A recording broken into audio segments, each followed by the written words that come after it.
Bismillahirrahmanirrahim. Assalamu alaikum. Dear audience, I'm sorry I'm a bit late. My first introductory video, which was uploaded about 3 weeks back. So I was preparing for this whole program, that how it should be continued and how the lectures should be arranged. So now the arrangement has been made. Now I'm going to start with the first chapter of the subject of community medicine. As you know, that is basic definition, क्योंकि इसके बगैर ये जो बुनियादी आपकी definitions हैं, जब तक ये अच्छी तरीके से आपको वाजे ना हो कि इनका एक्चुअल मीनिंग क्या है, बुक्स में तो लिखा हुआ है लेकिन एक्चुअल मीनिंग है क्या, तो जब तक वो समझ नहीं आएगी तो हम जब आगे चलेंगे तो these terms will be repeated again and again, तो वो फिर आपको समझ नहीं आएगी कि बात क्या हो रही। तो इसलिए थोड़ा सा इन डेफिनेशंस को, ये पहला जो हम कोशिश कर रहे हैं ये डेफिनेशंस के ऊपर होगा, ताकि आपको वाज़े और क्लियर बता दिया जाए कि ये क्या चीज़ है और कहाँ से स्टार्ट हुई। तो इसलिए आज हम शुरू कर रहे हैं डेफिनेशन से। तो फर्स्ट ऑफ ऑल, मतलब हिस्ट्री बहुत लंबी है तो उसको ट्रेस करना मुनासिब नहीं होगा आप लोगों के लिए। सिर्फ इतना है कि जो इसमें से खसूसी चंद एक चीज़ें हैं वो बताना ज़रूरी है, उसके बाद हम सीधी सीधी डेफिनेशंस बताएंगे और आपको थोड़ा सा एक्सप्लेन कर देंगे कि ये क्या है। So the first of all, this is the word hygiene. आपको ये भी बता दूं कि मैंने भी और मेरे से पहले मेरे जो टीचर्स थे उन्होंने ये सब्जेक्ट एज ए हाइजीन पढ़ा, और ये अभी तक हाइजीन जो है ये मैट्रिक और 9th क्लास में अभी तक ये सब्जेक्ट मौजूद है जिसको हाइजीन कहा जाता है। तो ये हाइजीन कहाँ से आया थोड़ा सा ये बताना ज़रूरी है, लेकिन इसकी डेफिनेशन मैं आखिर में बताऊँगा, लेकिन थोड़ा सा अंदाज़ा हो जाए कि ये क्या है। क्योंकि इंसान जो है वो जब से इस दुनिया में आया है वो निकम्मा नहीं बैठा रहा, कुछ ना कुछ करता रहा। तो मतलब डिफरेंट स्टेप्स रहे, डिफरेंट जो है एम्पायर्स रहीं, उनमें हर तरह के लोग थे, आलिम फाजिल भी थे, डॉक्टर, हकीम, हर तरह जो आप उनको नाम, फिजिशियन थे, सर्जन थे, कुछ थे, वो हर तरह के लोग मौजूद थे और आप तारीख में पढ़ते भी हैं। तो उसमें ये शुरू करते हैं हम ग्रीक टाइम से। तो जब ग्रीक सिविलाइजेशन थी तो उनका एक रिलेशन था कि जो health is related with the religion, कि हेल्थ का रिलीजन के साथ ताल्लुक है। तो ये उनका अपना तस्वुर था। मतलब ये बाद में इसमें चेंजेस आती रहीं, अब आप मॉडर्न लाइफ में हैं तो यहाँ अब वो बात ख़त्म हो गई। तो वो कहते थे कि इसके लिए, और फिर आपको ये पता है कि ग्रीक जो हैं उन्होंने मुख्तलिफ देवता बना रखे थे। बारिश का देवता, God of rain, God of health, God of love, God of marriage, और इस तरह के God, her cheese, God of जो क्रॉप्स एंड गॉड व्हाटसोएवर, उनके अलग अलग गॉड थे जिसको देवता कहते थे कि जी ये इनकी मर्जी से सारा कुछ होता है। तो मतलब उन्होंने हेल्थ के लिए जो मुकर्रर किया उसका नाम था, ये आगे आपके सामने लिखा हुआ है, ये वाला, ये है एस्कोपेलियस। ये he was known as god of medicine. इसको मेडिसिन का देवता कहते थे। छोटे जी से लिखा हुआ है तो इसका मतलब ये देवता है, बड़े जी से नहीं लिखते, वो सिर्फ अल्लाह के लिए होता है। तो गॉड ऑफ मेडिसिन, तो ये गॉड ऑफ मेडिसिन के तौर पर लिया जाता था क्योंकि मजहब से रेलिवेंट था। तो उनका मजहब गॉड कहता था, हर चीज़ के मुख्तलिफ गॉड्स हैं तो उनकी मुख्तलिफ ड्यूटीज़ हैं। तो लिहाजा एस्कुलिस जो है इसकी गॉड ऑफ मेडिसिन था। इसकी 2 बेटियां कही जाती, उनमें एक है हाइजिया और दूसरी है ये पेनेशिया। ये 2 बहनें थी और एस्कुलिस के बेटियां थी ग्रीक सिविलाइजेशन कंसेप्ट के मुताबिक। अब पेनिशिया जो है वो टोटली क्यूरेटिव मेडिसिन को कहा जाता था, जो वो इलाज मुआलजा उन दिनों में करते थे कि ये उसकी गॉड है, यानी ये उसकी गॉडेस है, गॉडेस ऑफ क्यूरेटिव मेडिसिन। जबकि हाइजिया जो है she was known as goddess of preventive medicine, के ये दोनों जो हैं ऐसे। अब जरा इस पे गौर करें कि उन्होंने, ये ओवरऑल इंचार्ज गॉड है और ये उसके नीचे जो 2 ब्रांचेस हैं जो अभी तक चल रही है, ये वहाँ से शुरू हुई हैं।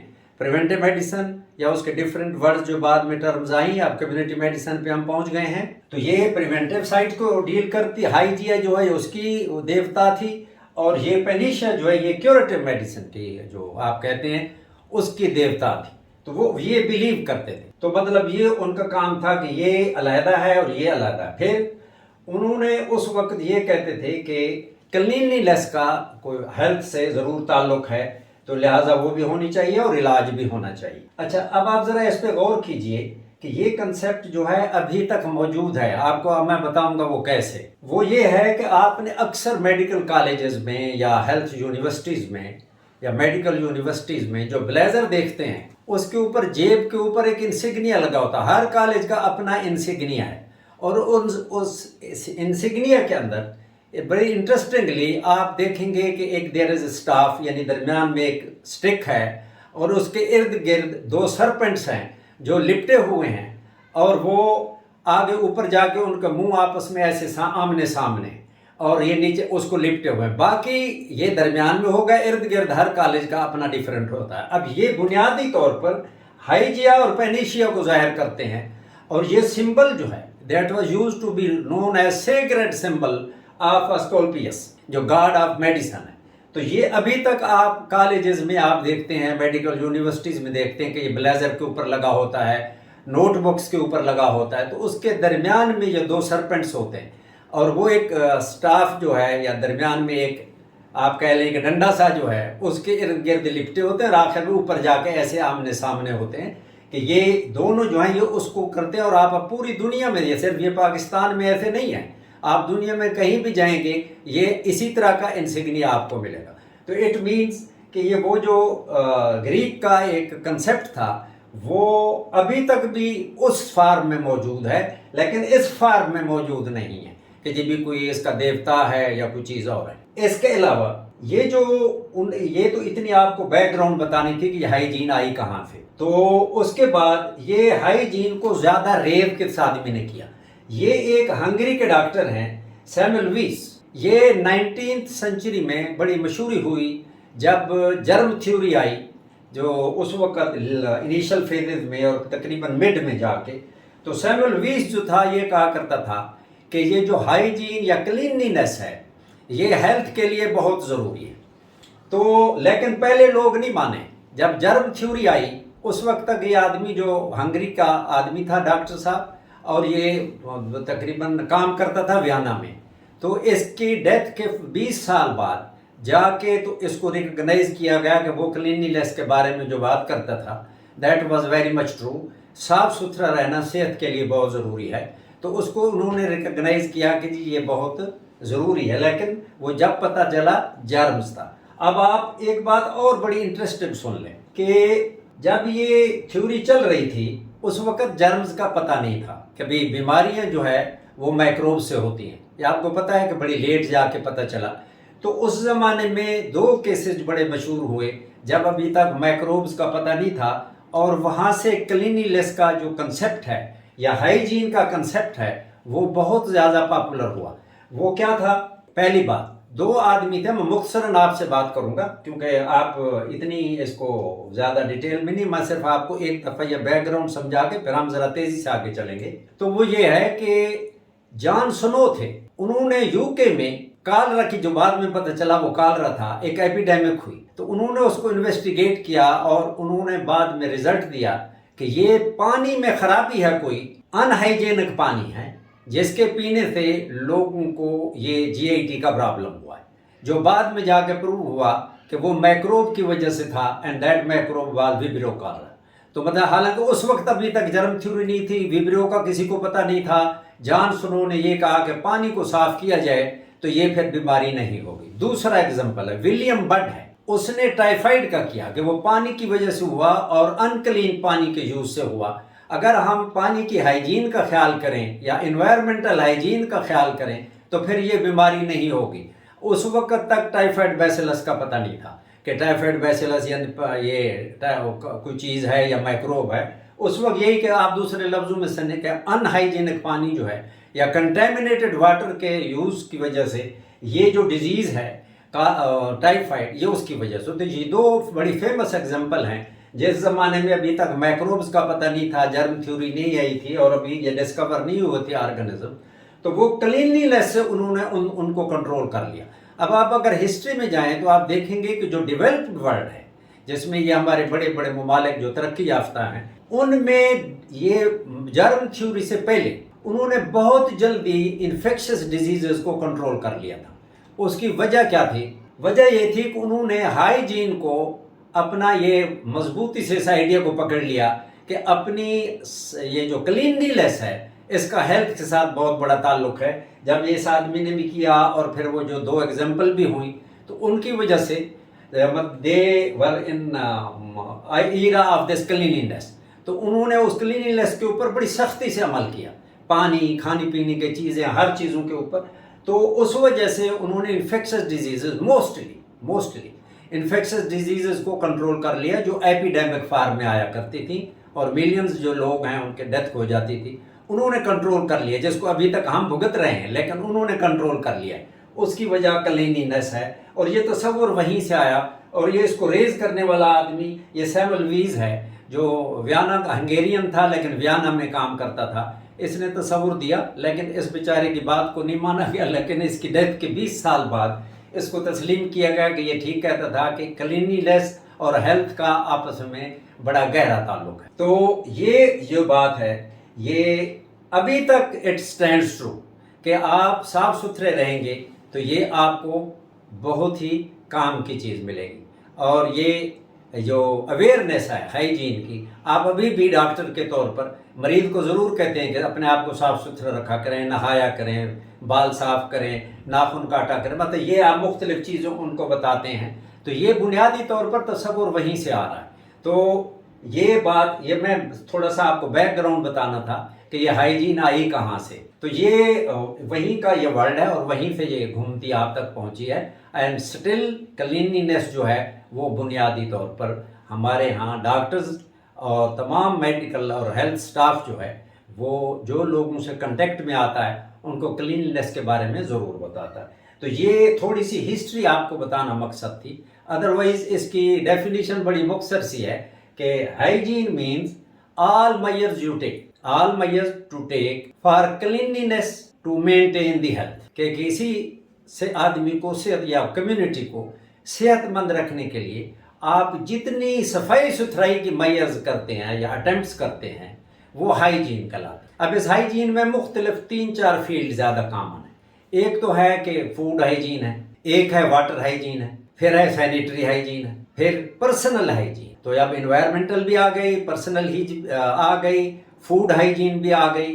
तो ये 4 किस्म की जो आपको सफाई सुथराई है, इन 4 फील्ड में बहुत बुनियादी ज़रूरत है, पानी की, सैनिटेशन की, पर्सनल हाइजीन की, फूड हाइजीन की। तो ये 4 जो हैं ये स्ट्रेस की जाती हैं कि इनको ऊपर किया जाए। तो ये डेफिनेशन इसकी मुख्तसर है, hygiene all measures which are taken to maintain health or promotion of health through cleanliness. So this is about hygiene all about. This is definition आखिर में 2 लाइनों की है। ये जो बैकग्राउंड बताई गई ये आई कहाँ से, तो ये मैं इतनी बात लंबी इसलिए हो गई, वरना आओ ऐसे आगे जो डेफिनेशन आएंगी वो इतनी लंबी नहीं होती, मुख्तसर हैं, वो आपको भी पता है। तो this is all about this hygiene. Now the second one is preventive medicine. ये आप रोज़ाना सुनते हैं प्रिवेंटिव मेडिसिन। तो प्रिवेंटिव मेडिसिन की जहाँ तक, अब देखिए ये 2 लफ्ज़ हैं, प्रिवेंटिव एंड मेडिसिन, मतलब जो मेजर्स प्रिवेंशन के लिए ली जाती हैं that is called preventive medicine. अब इसकी डेफिनेशन क्या है, all measures which are taken to promote health, to prevent disease and prolong life.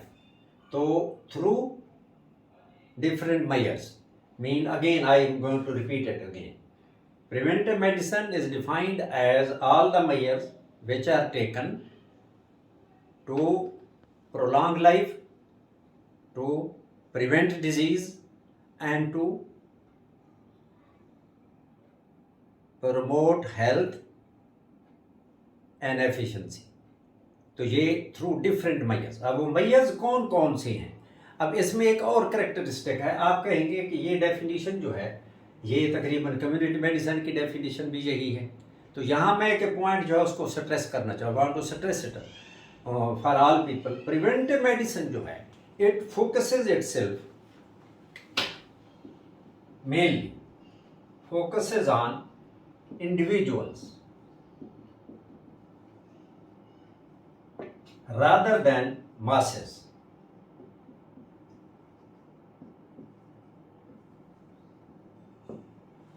Preventive मेडिसिन में आप करते हैं फिर वही बात, preventing disease, prolonging life and promoting health. Myers, these are focuses on individual rather than masses.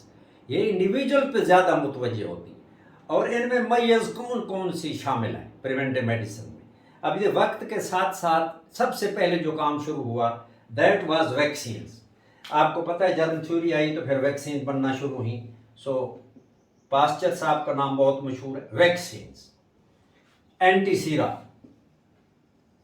Against different diseases, ये आना शुरू हुआ तो ये मिलना शुरू हुआ। फिर ड्रग्स आनी शुरू हुई तो कीमोप्रोफिलैक्सिस शुरू हो गई कि ड्रग्स के साथ। और एक बात यहाँ मैं कीमोप्रोफिलैक्सिस लिख लूँ, आपको बताता हूँ, वो ये है कि ये हम आगे डिटेल से पढ़ेंगे। ये वैक्सीन, एंटीसीरा, कीमोप्रोफिलैक्सिस, ये अभी सिर्फ आपको प्रिवेंटिव मेडिसिन समझाना का मकसद था।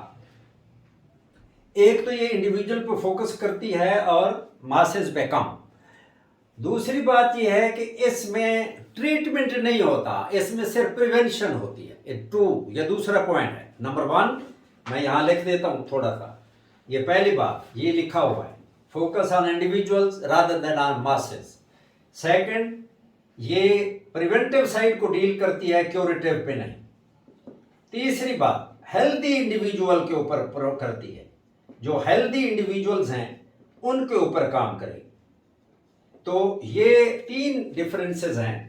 पहली बात, ओनली प्रिवेंशन, इसमें ट्रीटमेंट का एलिमेंट बिल्कुल नहीं है, तो कम से कम बिल्कुल हेयर लाइन अगर कोई हो वरना नहीं है। दूसरी बात, it focuses on individuals. And number 3, it focuses on healthy people, कि जो हेल्थी पीपल हैं they must be kept healthy by different measures like raising their resistance by against various diseases, using vaccines, using antisera, using drugs for chemoprophylaxis. फिर आ गई deficiency diseases like iodine deficiency, तो इसमें आप iodine दे देते। फिर anaemia, उसके लिए आपने आयरन डेफिशिएंसी दिया, में आपने आयरन सप्लीमेंट कर दिया।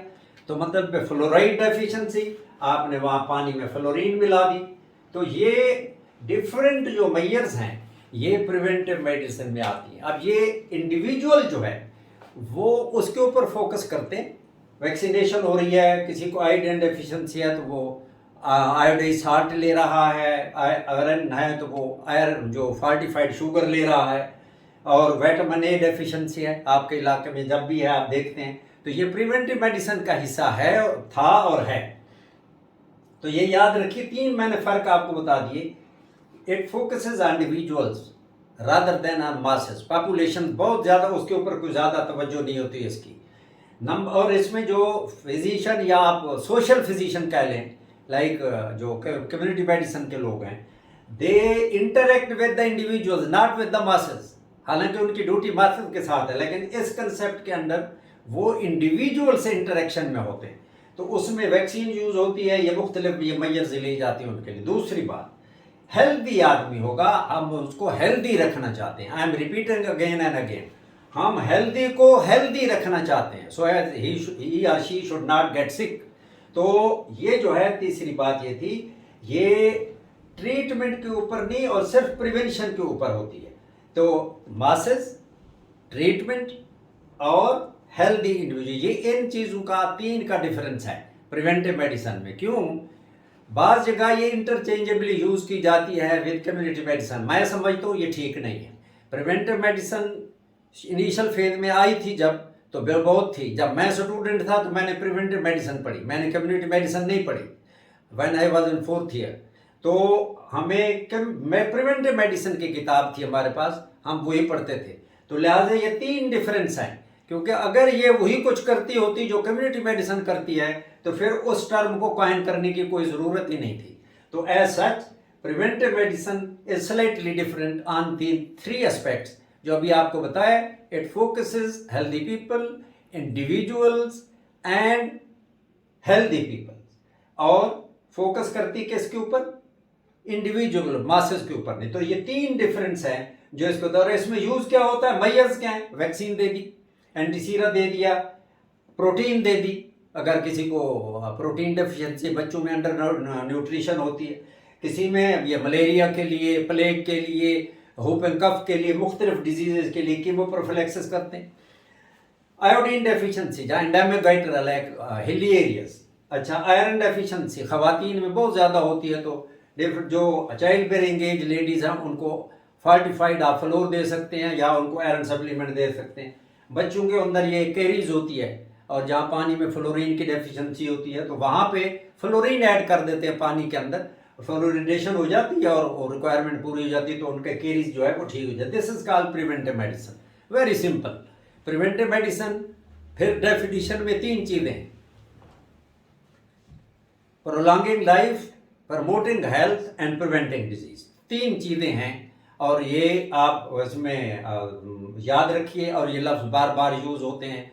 चाहे आप हाइजीन में चले जाएं वहाँ भी यही होगा, प्रिवेंटिव मेडिसिन को पढ़ेंगे तब भी यही होगा, पब्लिक हेल्थ में जाएंगे तब भी यही होगा, कम्युनिटी मेडिसिन में जाएंगे तब भी यही 3 टर्म्स यूज होंगी। But the measures taken for this promotion, for this prevention and for this prolonging of life, those are all different in all 3 or 4 terms which are being used in community medicine or in the field of prevention.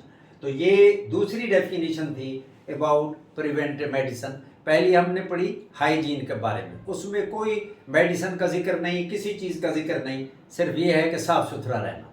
And as far as preventive medicine is concern, इसमें आपको चंद चीज़ें available हो गई और आप उनको use करके जो डेफिशिएंसीज हैं या रेजिस्टेंस बढ़ानी है तो इनको आप यूज़ करते हैं एंड इट फोकसेस इंडिविजुअल्स। तो ये it is all about preventive medicine. I hope your concept about preventive medicine will be clear. और तो कोई अगर बात आपको समझ ना आए तो आप कमेंट्स में या सवाल की सूरत में आप जो है वो इसको दे सकते हो ताकि उसका अगली वीडियो में आपको जवाब दे दिया जाए। Now the third one is social medicine. इसका भी बड़ा जिक्र आता और आजकल इसकी बहुत इम्पोर्टेंस है।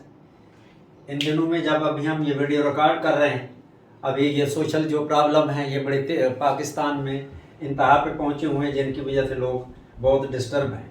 तो सोशल मेडिसिन जो है इस पे ज़रा आप गौर करें कि जितनी भी डिजीज़ हैं दुनिया में और जो इंसान इनके शिकार हो रहे हैं वो तमाम जर्म्स से नहीं हो रही, वो तमाम किसी डेफिशिएंसी से नहीं हो रही।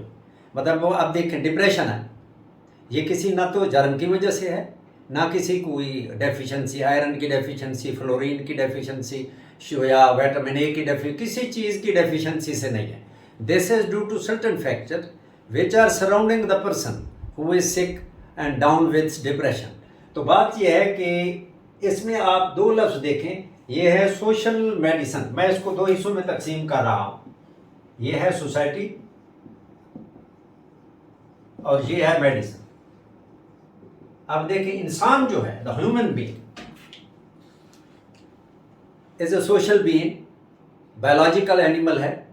ये कहते कि ये हैवान नातक है, बोल सकता है, सोच सकता है, तो इसको अल्लाह ने प्रोविजन दी है, इसीलिए कहते हैं ना अशरफुल मखलूक़ात है। तो जब ये बोल सकता है, सोच सकता है, तो इन हालात में ये फिर अकेला नहीं रहता है, ये सोसाइटी में रहता है, ग्रुप्स में रहता है।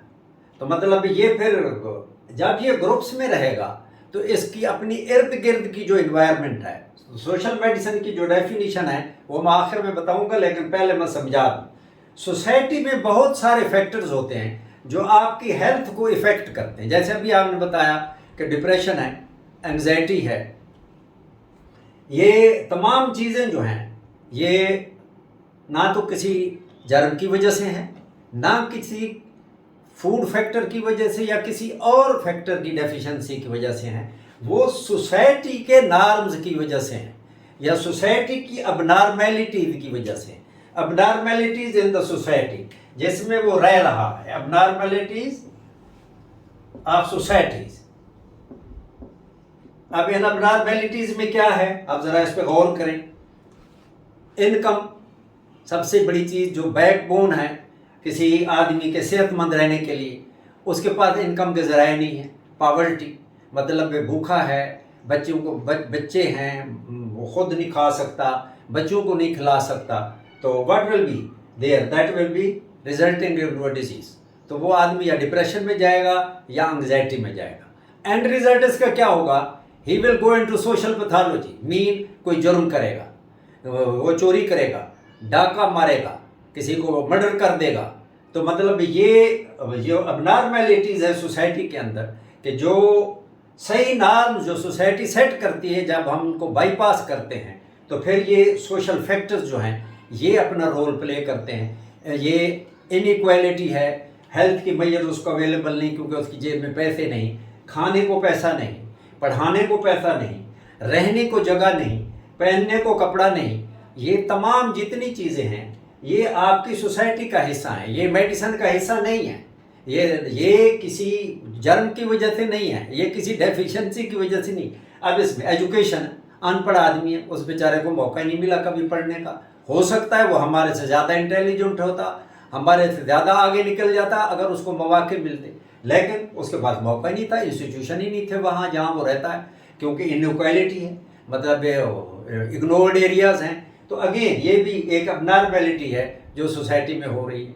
तो ये जो सुसाइडल अटेम्प्ट्स हैं, जब वो आदमी तंग आता है ऑप्टेड फॉर सुसाइड, कि ना होगा ये ना मसला होगा। अब ये सुसाइड किसी डेफिशिएंसी की वजह से तो नहीं कि जी ये किसी बैक्टीरिया की वजह से उसने सुसाइड कर ली, ऐसे नहीं है। सोशल फैक्टर्स होते हैं जो उसको मजबूर है, नाइंसाफ़ी है, उसने कुछ नहीं किया और उसके साथ जुल्म हुआ, इनजस्टिस हुआ, उसके बाद या तो वो मुजरिम बन गया या फिर उसने कोई सुसाइड कर ली। या होमिसाइड या कत्लो गारत जो होती है, उसमें क्या होता है, जब आप होमिसाइड करेंगे तो आप कोई ना कोई वजह होगी बैकग्राउंड में, तो उसमें भी यही होगा कि नाइंसाफ़ी हुई, वो समझता है मेरे साथ जुल्म हुआ है, जब मुझे किसी सोसाइटी ने मुझे इंसाफ नहीं दिया तो मैं अपना इंसाफ खुद करूँगा। And he goes for self justice, और वो समझता है कि मेरी अदालत में या मेरी रेन की अदालत ने इस आदमी के लिए सजाए मौत तजवीज़ की है, तो वो प्लान करके उस आदमी को मार देता है और अपनी सारी ज़िंदगी जेल में गुजार देता है। तो ये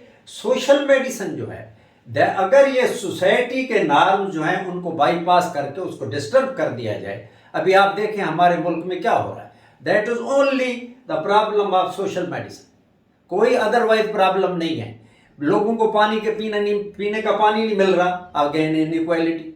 तो मतलब ये आप देखेंगे, अच्छा रश कहाँ है, जितनी सर्विसेज हैं शहरों में हैं, आबादी रह रही है कितनी, 3/4 आबादी आपकी या 2/3 आबादी जो है that is rural population, well 1/3 is a urban population. अब जो फैसिलिटीज़ हैं they are just opposite to it, 1/3 facilities are being provided to some extent to the 2/3 people of rural area, while other 1/3 population enjoying 2/3 facility. As a result of this inequality, और सारे मसाइल पैदा हो रहे हैं। The people are coming towards cities.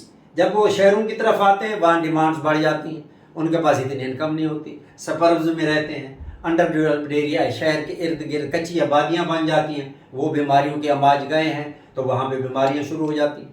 तो social medicine जो है ये तलाश करती है वो फैक्टर्स, सोशल फैक्टर्स जो ना किसी जर्म की वजह से है ना किसी डेफिशिएंसी की वजह से हैं, वो सोसाइटी के अंदर जो गलत किस्म की हरकतें हो रही हैं उनसे इंडिविजुअल या कम्युनिटी या ग्रुप की सेहत के ऊपर जो असर पड़ रहा है ये उसको डील करती है। तो social medicine is defined as relationship of social factors with the disease causation, के सोशल मेडिसिन में ये है कि हम ये देखेंगे वो कौन से सोशल फैक्टर्स हैं जो इंसानों में, कम्युनिटीज़ में, इंडिविजुअल्स में डिजीज़ की या बीमारी की वजह बन रहे हैं। तो अगर आप इनको मिसाल के तौर पर, मैं आपको एक मिसाल देता हूँ, एक आदमी एंग्जाइटी का शिकार है, डिप्रेशन का शिकार है, आप इन्वेस्टिगेट करते हो, पता चलता है कि ये जॉबलेसनेस है, इसकी नौकरी थी, निकाल दिया गया और जुल्म किया, सिफारशी आ गया, इसको निकाल दिया गया। अब ये जॉबलेस है, इसके घर में बहनें हैं, पूरी फैमिली है, बच्चे हैं, माँ बाप हैं, अब इसके पास कुछ नहीं, तो अब वो डिप्रेशन में जाना ही जाना है, नेचुरल फिनोमेना। तो सोशल वेलफेयर डिपार्टमेंट या कोई भी बंदा उसके लिए जॉब का इंतज़ाम करता है, तो उसको एक अच्छी जॉब मिल जाती है, तो जॉब मिलती है तो ऑटोमेटिकली उसकी डिप्रेशन ख़त्म हो जाती है, क्योंकि reason being that was exogenous depression. वो फैक्टर पता है कि उसकी डिप्रेशन की वजह क्या, नॉर्मल आदमी था, उसके साथ ज़्यादती हुई, वो एक तो उस ज़्यादती की वजह से परेशान कि मेरे साथ जुल्म कर दिया गया, एंड नंबर 2 उसको जॉब से निकाला तो उसे घर में फाके हो गए, बीमारी के लिए जो है इलाज के पैसे नहीं हैं। एज ए रिजल्ट उस सोशल फैक्टर जो आपने ये इनजस्टिस था और उसकी जॉबलेसनेस थी, that led the development of depression in that very individual. तो ये जो आपकी सोशल मेडिसिन है ये कहती है कि सारी जो बीमारियां हैं या जो आपके यहाँ इलनेसेस हैं, those are not due to germs और deficiencies, those are due to certain social factors which are more prevalent in the society, and norms are there. If we are going according to the norms, then the problem will be controlled. लेकिन हमने society के norm destroy करके रख दिए हैं। हमारा कोई norm नहीं, एक जोर और पैसा हमारा नॉर्म है। जिसके पास जोर है वो जो मर्जी कर ले, जिसके पास पैसे हैं जो मर्जी कर ले। एज सच तो आम आदमी जो पिस जाता है इसमें और डिजीजेज बढ़ती रहती हैं। अच्छा, डिप्रेशन या उसको मेंटली डिजीजेज ना भी हों तो उसको डिजीज क्या होगी? पैसे नहीं हैं, खाने को नहीं है, क्या होगा? बच्चे जो अंडर न्यूट्रिशन का शिकार होके काशरकोर या मरासमत का शिकार हो जाएंगे। औरत है, चाइल्ड बेयरिंग एज की है, खाने को कुछ नहीं मिल रहा, व्हाट विल हैपन? मतलब वो अनीमिक हो जाएगी, आखिर में बच्चे पैदा होने शुरू हो जाएंगे, अंडर वेट होंगे, लो बर्थ वेट होगा, या औरत को कॉम्प्लिकेशंस होगी, डेथ हो जाएगी। तो ये जो तमाम चीज़ें हैं, this is a sequence of events. तो ये सोशल फैक्टर्स जो हैं, इसको ये जो डिजीज काजिंग फैक्टर्स हैं सोशल सोसाइटी के अंदर, इसको नॉर्मली सोशल पैथोलॉजी कहते हैं। सोशल फैक्टर्स होते हैं, उसके बाद सोशल पैथोलॉजी होती है और सोशल ट्रीटमेंट होती है। जैसे अभी आपको बताया कि आप जॉबलेसनेस है, ये सोशल फैक्टर था, जॉब होनी चाहिए, इनकम का जरिया होना चाहिए। तो फैसला हुआ कि जॉब नहीं है तो जॉब दिलवाओ, जॉब दिलवा दी तो आपने ये मैयर ले ली, this is called social therapy. आपने उसको उस सोशल फैक्टर का इलाज कर दिया जिसकी वजह से डिजीज हो रही थी, तो आपने डिजीज को खत्म कर दिया, वो आदमी ठीक हो गया। तो ये सोशल मेडिसिन जो है, it relates itself with the social factors which may result in causation of various disorders and diseases in human beings. तो ये सोशल मेडिसिन है और ये जर्म थ्योरी के बाद आई, जब उन्होंने देखा कि तमाम डिजीजेज में जर्म नहीं होते, तो फिर ये किस वजह से है? पता चला ये तो सोसाइटी में खराबी की वजह से। तो अगर सोसाइटी ठीक है, जस्टिस है, खुशी है और उसको मौके पूरे में दिए जा रहे हैं, पढ़ने के, रहने के, ट्रांसपोर्ट के, हर तरह के जो भी खाने पीने के, तो ये जो तमाम चीज़ें जो आजकल हम देख रहे हैं, बेचैनी, अक्सर लोग कहते हैं जी मुल्क में बड़ी बेचैनी है, तो ये बेचैनी बुनियादी तौर पर due to the social factors, इनके अंदर जो इनइक्वालिटी है, that leading to this restlessness. और ये आप रोज़ाना देखते हैं, जलसा है, जुलूस है, धरना है, तनख्वाह बढ़ाओ, खाद दो, फलाना करो, ये तमाम चीज़ें इसी सोसाइटी नाज में आती हैं कि इसमें यहाँ सही तरीके से सोसाइटी को इंटीग्रेट नहीं किया जा रहा कि ताकि सोसाइटी एक होकर काम करे। और एंड रिजल्ट इसका क्या होता है कि मुल्क की डेवलपमेंट रुक जाती है। तो बहरहाल ये it was about social medicine. मैंने समझाना ये था कि ये है क्या चीज़। तो ये सोशल फैक्टर्स है, आपके इर्द गिर्द आप रोज़ाना देखते हैं, आपके सामने होता है। आप खुद देखें, अगर एक टीचर है जो एग्जामिनर भी है, वो जो है नाइंसाफ़ी कर रहा है, तो बच्चे जो हैं वो पढ़ना छोड़ देगा। वो जो पढ़ने वाला बच्चा है कि भाई मेरी सिफारिश नहीं थी, तो सिफारिशी को तो बहुत नंबर दे के पास कर दिया गया और मुझे बॉर्डर लाइन पे पास कर दिया, हार्ट बर्निंग होगी, maybe she are may go into depression और एंग्जाइटी, कभी इस पढ़ने का क्या फ़ायदा जब यह नाइंसाफ़ी हो रही। तो ये सोशल फैक्टर्स हैं। ये एग्जामिनर के अंदर खुद खराबी है कि उसने जुल्म किया। अगेन जुल्म करना, क्रूअलिटी, ये एक क्या है, क्वालिटी है किसी के अंदर के वो इंसाफ करता है, एक बेइंसाफ है। तो ये क्वालिटी है, तो वो that is called social factor. तो लिहाजा वो ना कोई डेफिशिएंसी की वजह थे कि भी एग्जामिनर के अंदर आयरन की डेफिशिएंसी होगी इसलिए बेइंसाफ़ी कर रहा है, या उसके ऊपर कोई टाइफाइड बैसिलस ने हमला कर दिया है इसलिए बेइंसाफ़ी कर रहा है। नहीं, उसकी परवरिश ऐसे माहौल में हुई है कि वो इंसाफ करना नहीं जानता, तो लिहाजा वो सिफारिशें मानता है, पैसे लेता है, करप्ट है, तो वो उन लोगों को आगे कर देता है, जो एबल लोग हैं उनको पीछे कर देता है। That leads to disorders and diseases. तो this is called social medicine. I hope ये आपको क्लियर हो गया होगा कि सोशल मेडिसिन क्या चीज़ है। इंसान सोसाइटी में रहता है अपने फेलो ह्यूमन बींग्स के साथ, घर में, फैमिली में, ज़रूरी नहीं हर चीज़ बाहर की, फैमिली में मियाँ बीवी के दरमियान झगड़ा है तो उसमें भी प्रॉब्लम हो सकते हैं, अदीर रिश्तेदारों से झगड़ा है, हमसायों से झगड़ा है, उससे भी प्रॉब्लम हो सकता है। तो ये तमाम जितनी चीज़ें हैं they may lead to the origin of certain diseases, creation of diseases in different peoples जो who are facing these problem. तो ये social medicine I hope that is well explain. और अगर इसके बारे में भी सेम अगर कोई आपको रिजर्वेशन हो या कोई चीज़ ऐसी हो तो कमेंट्स में आप डाल सकते हैं. और तमाम जो हमारे कोलीग्स हैं अगर वो कोई उनमें से सुन रहा हो उसको भी कोई हो तो वो कमेंट्स में डाल सकते हैं. We now move on to the next definition. So this is the fourth one. Now are coming near to completion of definition. That is a public health. Common name, very famous name, and repeatedly used and everywhere used, and written in each and every book of this community medicine and public health. So these are interchangeably used. So now if you strictly see what public health is, that has been defined by Mr. Winslow about 100 back. That is science and art of preventing disease, okay, prolonging life, promoting physical and mental health, and efficiency through organized community efforts. तो ये था कि अब आप इस पे गौर करें. हमने प्रिवेंटिव मेडिसिन में भी पढ़ा, ये सोशल मेडिसिन में भी ये हमने पढ़ा. क्या? Preventing disease, prolonging life, promoting health, physical and mental health and efficiency. ये अब हमने ये तीनों टर्म जो हैं किस किस में पढ़ी? प्रिवेंटिव मेडिसिन में पढ़ी, सोशल मेडिसिन में भी पढ़ी, और अब हम पब्लिक हेल्थ में भी पढ़ रहे हैं.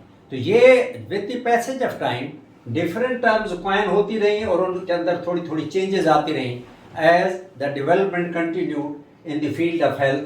तो लिहाजा वो चीज़ें बढ़ती रहीं थ्रू ऑर्गेनाइज्ड कम्युनिटी एफर्ट्स, कि वो कम्युनिटी जिसके लिए हम ये चाहते हैं prevention of disease, prolongation of life and promotion of physical and mental health and efficiency, तो वो कम्युनिटी जो है वो ऑर्गेनाइज करे क्या क्या, जो विंसलो कहते हैं. वो मैं अभी आपको बताता हूँ वो कौन कौन सी है. Now we are talking about public health. Definition आपको बता दी गई है. Now what is included? Organised community efforts कौन कौन सी? 1. सैनिटेशन ऑफ एनवायरनमेंट, यानी एनवायरमेंटल सैनिटेशन. और आपको पता है एनवायरमेंट में कितनी चीज़ें शामिल हैं, बहुत हैं. Air, water, food, many things other, noise pollution है, रेडिएशन है, बहुत सब चीज़ें हैं उसमें शामिल हैं. कंट्रोल ऑफ कम्युनिकेबल डिजीजेस, कि कम्युनिकेबल डिजीज़ को कंट्रोल किया जाए. अब देखें आपके यहाँ बहुत सारी मेजर्स ली जाती हैं, उसके लिए वैक्सीनेशन है, एक्टिव इम्यूनाइजेशन है, पैसिव इम्यूनाइजेशन है, कीमोप्रोफिलैक्सिस है, नॉन स्पेसिफिक मेजर्स हैं, गुड डाइट है, पर्सनल हाइजीन है, हर चीज़ है. Education individuals and personal hygiene, कि लोगों को एजुकेट किया जाए कि वो अपने आप को साफ देखें. फिर वही बात आ गई हमने शुरू में पढ़ा, आखिर में जो शुरू में हाइजीन की डेफिनेशन में याद होगा आपको, हमने personal hygiene, food hygiene, environmental hygiene, ये तमाम उसमें पढ़ी थी. अब पर्सनल हाइजीन आ गई इसमें पब्लिक हेल्थ में. तो organisation of medical and nursing services for early diagnosis and prevention of diseases. तो ये जो सोसाइटी है वो क्या कोई अपनी क्या करे, इंतज़ाम करे कि उनके पास डॉक्टर्स भी हों, नर्सिंग भी हो, या अदर पैरा मेडिकल स्टाफ, या ये जो क्या कहते हैं ऑक्सिलरीज, वो जो है अर्ली डायग्नोसिस और प्रिवेंशन और डिजीज़ के लिए अवेलेबल होने चाहिए. ये 4 है. 5वां पॉइंट जो है वो मैं आगे तो पहले मैं इनको एक्सप्लेन करूँ, फिर मैं वो 5वां लिख के वो भी बताता हूँ. इन्वायरमेंट की सैनिटेशन, ये आप अच्छी तरह जानते हैं कि साफ पानी हो. ये विंसलो ने जो मांगा पब्लिक हेल्थ के लिए, ये मोर और लेस कम्युनिटी मेडिसिन के साथ साथ किए, इंटरचेंजेबली भी यूज़ होती हैं. तो लेकिन कम्युनिटी मेडिसिन की जो डेफिनेशन है उसमें ये ऐसे नहीं है, उसमें एक वर्ड यूज़ किया गया है, वो हम आगे पढ़ते हैं कि वो इन तमाम को अपने सर्कल में ले लेता है, ऐसे न अलहदा करके लिखा है, उन्होंने एक ही वर्ड में बंद कर दिया. सैनिटेशन ऑफ एनवायरनमेंट, एटमॉस्फेरिक जो आपकी जो है सैनिटेशन वो ज़रूरी है. वाटर सैनिटेशन है, सेफ ड्रेनेज है कि आपको ये देखते हैं आप, उसके अलावा रिफ्यूज़ डिस्पोजल है, ये तमाम हॉस्पिटल वेस्ट मैनेजमेंट है. तो ये सैनिटेशन जो है ये बुनियादी तौर पर बहुत ज़रूरी है. ये रोडेंट्स को, फ्लाइज को और मुख्तलिफ चीज़ों को लिए ये अगर हम प्रॉपरली सैनिटेशन ना हो तो डिजीज़ की वजह बनती है. कंट्रोल ऑफ कम्युनिकेबल डिजीज़, आप इनको आप देखेंगे मल्टीपल वेज हैं, उसके लिए कहा गया कि ये तमाम आप यूज़ करें. लाइक वैक्सीन यूज़ करें, जिसकी डिजीज़ के अगेंस्ट वैक्सीन नहीं उसके लिए एंटीसीरा यूज़ करें. जिनके अंदर ये एंटीसीरा या एक्टिव इम्यूनाइजेशन पैसिव दोनों नहीं है, go for the drug chemoprophylaxis. तो आप उनकी कीमोप्रोफिलैक्सिस कर दें ताकि उनको कम्युनिकेबल डिजीज ना हो। अब जैसे आजकल आप देखते हैं कोविड है, उसके लिए वैक्सीन अवेलेबल है, दो इट इज़ नॉट 100% एफिशिएंट, और डिस्पाइट दैट उसकी वजह से severity of the disease is lowered और कॉम्प्लिकेशन के चांसेस दोज आर रिड्यूस्ड। तो इसलिए ये नशीन कर लें कि कम्युनिकेबल डिजीज़ का जो मेन वेपन है दैट इज़ एक्टिव इम्यूनाइजेशन। लेकिन बात जहाँ हर चीज़ की वैक्सीन मौजूद नहीं है तो हम उसके लिए दूसरे तरीके जो हैं वो यूज़ करते हैं। एजुकेशन और इंडिविजुअल्स पर्सनल हाइजीन, अब ये देखें साफ़ सुथरा रहना ये हर इंसान की अपनी स्वीट विल के ऊपर है। एक आदमी गलीज रहता है, आप उसको समझा तो सकते हो कि आप साफ़ सुथरे रहो, नहाओ धो और लिबास साफ़ सुथरा रखो, बाल कटवाओ, नाखून कटवाओ, आप मतलब ये डेली बेसिस पर नहाओ, डेली पे नहीं तो अल्टरनेट पे नहाओ। तो ये तमाम चीज़ें जो हैं, खाना खाने से पहले हाथ धो, वॉशरूम अटेंड करने के बाद आप अच्छी तरह हाथ 3 दफ़ा धो, ये पर्सनल हाइजीन में आता है कि साफ़ सुथरे रहेंगे तो बीमारी नहीं हो। Organisation of medical nursing services for early diagnosis prevention of disease, जो आजकल हो रहा है, ये 100 साल पुरानी डेफिनेशन है, याद रखिए। ये उसने उस वक्त तस्वुर दिया कि आपके पास एक पूरा हेल्थ सिस्टम होना चाहिए, जो आप देखते हैं कि हमारे यहाँ है, जो गवर्नमेंट प्रोवाइड करती है, क्योंकि हेल्थ जो है that is basic right of the citizens of the state. तो उसमें हर तरह की सर्विसेज हैं, मेडिकल भी हैं, नर्सिंग भी हैं, प्रिवेंटिव भी हैं, तमाम जो हैं, अर्ली डायग्नोसिस भी की जाती है। ये आगे आप जब हम प्राइमरी हेल्थ केयर में जाएंगे ना तो ये आपको तमाम चीज़ें वहीं नज़र आएंगी। ये वाली जो हैं, ये प्राइमरी हेल्थ केयर का कंसेप्ट जो आया वो इन्हीं पिछले जो लोग ये जो काम कर गए हैं ये उनसे एक्सट्रैक्ट किया गया, जो प्रेजेंट हालात में हमें ज़्यादा कंसर्न या रिलेटेड नज़र आया, उन्होंने उसको उसमें डाल दिया। तो प्राइमरी हेल्थ केयर में जब आप जाएंगे तो आपको ये तमाम चीज़ें वहाँ नज़र आएंगी, वो यहाँ ये भी है, वहाँ ये भी है, यहाँ ये भी है, वहाँ ये भी है। और इस तरह अगली बात मैं जो करने लगा हूँ वो ये 4, ये क्लियर हो गया होगा उम्मीद है। काफ़ी बड़ा आसान है, सेल्फ एक्सप्लेनेटरी है, इसमें कोई परेशानी वाली बात नहीं है जो इसमें आपको समझ ना आई। तो अगेन फिर समझ ना आए तो कमेंट्स का आपके पास अवेलेबिलिटी है, उसमें आप बता के करा सकते हो कि आप मज़ीद एक्सप्लेन कर दें। 5वां पॉइंट जो आखिरी वन जो पब्लिक हेल्थ का था, the last one, development of social machinery to ensure everyone a standard of living adequate for maintenance of health. अब इस पे आप गौर करें, डेवलपमेंट ऑफ सोशल मशीनरी वो ये था कि आपकी जो ऑर्गेनाइज्ड, ऊपर शुरू में जब डेफिनेशन थी विंसलो की, उसका आखिरी फिक्र था थ्रू ऑर्गेनाइज्ड कम्युनिटी एफर्ट्स। तो वो ये था कि जो कम्युनिटी मीन लोग जो हैं वहाँ के, जैसे पाकिस्तान के लोग हैं या पंजाब के लोग हैं, बलूचिस्तान के, सुबह KPK के, सिंध के, आज़ाद कश्मीर के या गिलगित के, जितने लोग हैं वो अलग-अलग अपनी कम्युनिटीज़ हैं, स्टेट डिफरेंट प्रोविंसेस हैं या ओवरऑल स्टेट जो है मुल्क पाकिस्तान जो है, वो सोशल मशीनरी मीन को एक सिस्टम बनाया जाए जो पर क्या करे, हर आदमी को to provide a standard of living, यानी लिविंग स्टैंडर्ड ऐसा प्रोवाइड किया जाए जिसमें वो आदमी अपनी सेहत को मेंटेन कर सके, उसके लिए एडिक्वेट हो। ये बड़ी अब मुख्तसर बात तो नज़र आ रही है लेकिन ये बहुत ही गहरी बात है। कैसे?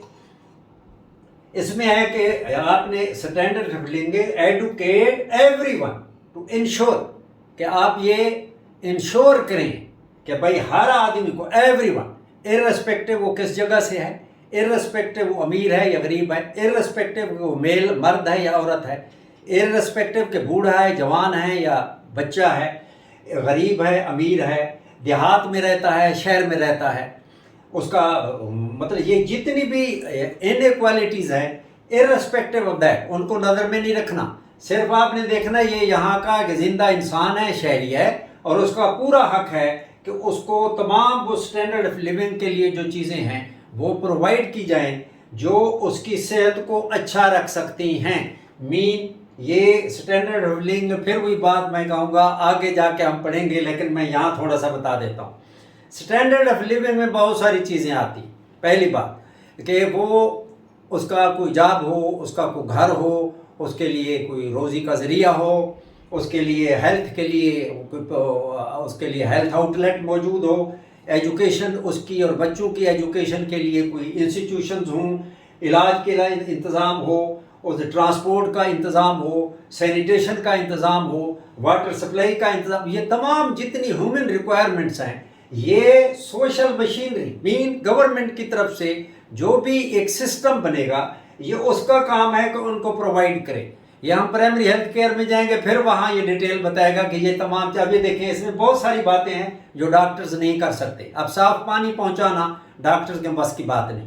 ये वाटर, ये जो है अलहदा पब्लिक हेल्थ डिपार्टमेंट होता है और अलहदा से, तो उसको वर्क्स डिपार्टमेंट भी कहते हैं, तो ये उनका काम होता है। म्यूनसिपैलिटी का काम होता है, लोकल गवर्नमेंट का। तो वो ये था कि लोकल गवर्नमेंट भी पाकिस्तान की है, सूबे की है, तो वो ये था इन वन वे और अदर आपके यहाँ एक सिस्टम हो, ये तमाम चीज़ें इर्रेस्पेक्टिव कि कौन है, क्या है, कैसा है, इसको छोड़ के हर आदमी को तो वो तमाम बुनियादी ज़रूरतें अवेलेबल होनी चाहिए, and that should be made available to each and every individual and citizen of the state और province through the government.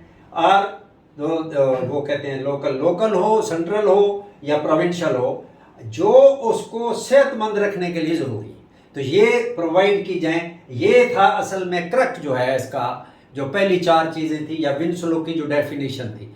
Organised community effort, किसी एक आदमी के बस की बात नहीं है या किसी एक डिपार्टमेंट के बस की बात नहीं है कि वो तमाम लोगों को ये सर्विसेज दे सके। तो ये जाके हम प्राइमरी हेल्थ केयर में पढ़ेंगे, जहाँ एक प्रिंसिपल है इंटरसेक्टोरल अप्रोच, तो मैं यहाँ नहीं पढ़ाऊँगा, डिटेल नहीं बता, सिर्फ यहाँ हम डेफिनेशन पढ़ रहे हैं। तो अगर कोई आपको इम्तिहान में पूछता है define public health as has been defined by Winslow, तो आपको डेफिनेशन वही बतानी पड़ेगी जो अभी आपको बताई है। ये डिटेल मैं इसलिए बता रहा हूँ ताकि आपको जब ये आप रट्टा तो लगा लें, लेकिन आपको पता ना हो कि आप कह क्या रहे हैं। अगर एग्जामिनर ये पूछ ले कि इसका मतलब क्या है, आप क्या समझ, तो यही कि हर आदमी, वो गरीब, अमीर, औरत, मर्द, जवान, बूढ़ा, बच्चा, देहाती, शहरी, कोई भी है, पढ़ा लिखा, अनपढ़, इससे कोई ताल्लुक नहीं हमें। हम उसको इक्वली सबको बराबर समझते हैं और उनको हकदार समझते हैं तमाम उन सर्विसेज का जो उसको सेहतमंद रहने के लिए रिक्वायर्ड हैं और उसके लिए ज़रूरी हैं। वो ज़रूरी है कि जो सोशल सिस्टम है उसका, वो उसको प्रोवाइड करे। तो ये मतलब जैसे अब आप इसकी एग्जांपल ऐसे ले लें, पुलिस का काम क्या है, ये तमाम इंडिविजुअल जो हैं उनके लिए ज़रूरी है कि उसको प्रोटेक्शन, क्या मतलब कोई बंदा उसको एक घर ना घुस सके, उसकी चोरी ना कर सके, उस पर जुल्म ना कर सके। तो इसके लिए आपने सोशल मशीनरी क्या बनाई है, पुलिस बनाई है। इसके लिए हेल्थ डिपार्टमेंट बनाया है। तो पब्लिक हेल्थ में आपका ये हेल्थ डिपार्टमेंट है, ये सोशल मशीनरी है, आपकी सोसाइटी ने बनाई है ताकि ये हेल्थ के एस्पेक्ट को कवर करे। जब आप अदालतें बनाते हैं, वो सोशल मशीनरी ने बनाई ताकि इंसाफ दिया जाए। तो ये सोशल जो आपकी सोसाइटी है, उसको ये तमाम डिपार्टमेंट मिल के सोशल मशीनरी बनाते हैं। ये मशीन के पुर्जों की तरह ये आपस में मिल के काम करते हैं ताकि जो हमारा मकसद है वो अचीव हो सके। तो मतलब हमारे मकासद बहुत सेहतमंद रहें, हमारे मुल्क की तरक्की हो, हमारे अंदर इंसाफ, ये तमाम बाकी चीज़ें हेल्थ के लिए इंसाफ मिलेगा, लोग खुश रहेंगे, ज़हनी अमराध नहीं होंगे, ये जो जितनी डिजीज़, आप साफ़ सुथरा पानी, साफ़ सुथरा खाना, साफ़ सुथरा सैनिटेशन, अच्छा घर, ये तो अच्छी एजुकेशन, अच्छे हेल्थ सर्विसेज ये देंगे तो लोग हेल्दी होंगे तो काम करेंगे तो फिर मुल्क की इनकम बढ़ेगी, डेवलपमेंट होगी। अगर ये चीज़ें नहीं होंगी, सिंपल एज दैट, जो पाकिस्तान का इस वक्त हाल है ऐसे होगा, जो बुरा हाल है हमारा, हम बहुत नीचे जा रहे हैं। तो उसकी वजह यह है कि हमारे यहाँ ये बीमारियाँ जो हैं ये हमारी जान ही नहीं छोड़ रही। तो उस वजह से ये पब्लिक हेल्थ की डेफिनेशन विंसलो ने जो बताई कि prolongation of life, protection from disease, promotion of health, उसके लिए ऑर्गेनाइज्ड कम्युनिटी एफर्ट्स की ज़रूरत है, जिसमें 5 चीज़ें उन्होंने बताई जो आपको मैंने अभी पूरी एक्सप्लेन कर दी। तो मेरा उम्मीद है ये आपको बड़ी आसानी से समझ आ गई होगी कि इसमें कोई ऐसी ख़ास बात नहीं है कि जो समझ ना आने वाले कॉम्प्लिकेटेड हो, ये बहुत आसान है। अब हम नेक्स्ट पे मूव करते हैं, असल जो जिसके लिए शुरू किया कम्युनिटी मेडिसिन, या हम हाइजीन से शुरू हुए थे। अब हम जो डेफिनेशन और this term of the day है वो है कम्युनिटी मेडिसिन, जो हमारा सब्जेक्ट भी है community medicine, how it is defined. In 1972, WHO defined it as a system of delivery of comprehensive health care. ये टर्म काबिल तवज्जो है. Comprehensive health care, comprehensive health care to the people, फिर हुई लोगों को, by a health team, एक आदमी नहीं, टीम होगी बाकायदा पूरी, in order to improve the health of the community, यानी पॉपुलेशन की, तमाम लोगों की, किसी एक आदमी की नहीं, in contrast to preventive medicine. तो ये जो है, ये फिर वही बात है, वही पब्लिक हेल्थ, विंसलो वाली डेफिनेशन को अब एक लफ्ज में बंद किया गया है, that is comprehensive health care. तो ये अब हम आगे पढ़ेंगे कंप्रीहेंसिव हेल्थ केयर क्या होती है. तो community medicine is defined as system of delivery of comprehensive health care to the people by a health team in order to improve the health of the community. अब मैं ज़रा आपको बताऊं, ये कम्युनिटी मेडिसिन को एक और तरीका भी है समझने का. ये तो है जो WHO की डेफिनेशन है. अगर आपसे कोई पूछता हो तो ये डेफिनेशन WHO की अगर है तो you can not change it, इसको ऐसा सच ही बताना पड़ेगा. अब इसमें एक ज़रा लफ्ज़ है, दो लफ्ज़ हैं इसमें जो काबिल तवज्जो हैं, इन पे तवज्जो कीजिए. तो ये है कम्युनिटी और एक है मेडिसिन. कम्युनिटी और ये मेडिसिन. कम्युनिटी क्या होती है? Community means group of people. अच्छा, कौन सा ग्रुप?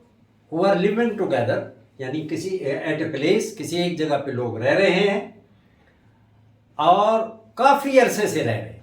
ये नहीं है कि हफ्ते 10 दिन के लिए रह रहे हैं तो वो कम्युनिटी होगी, नहीं.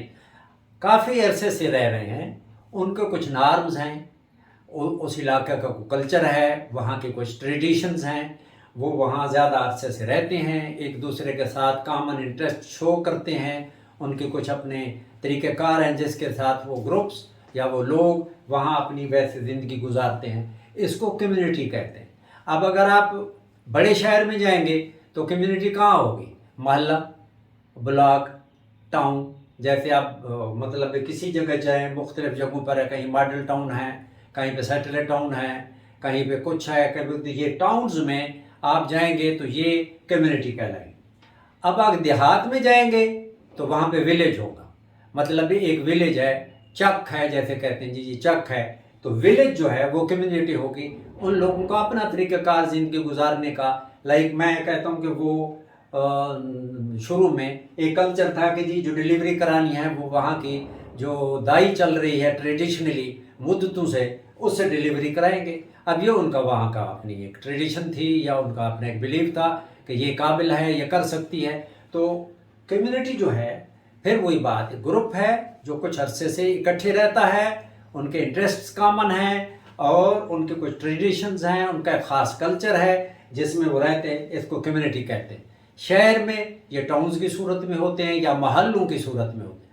हाँ, बड़े बड़े शहरों में टाउन्स होते हैं, दरमियाने किस्म के जो कस्बा जात है उसमें महल्ला होता है. और इसी तरीके से देहात के अंदर जाएंगे तो वहाँ चक और वो छोटे छोटे गांव होंगे, उनको हम कम्युनिटी कहते हैं. मेडिसिन, ये बड़ी इंटरेस्टिंग बात है. अब जो मेडिसिन का नाम हम अगर लें तो फ़ौरन हमारे जहन में दवाई आती है कि जी अब किसी आदमी से पूछें मेडिसिन क्या होती है, वो कहेगा जी दवाई है.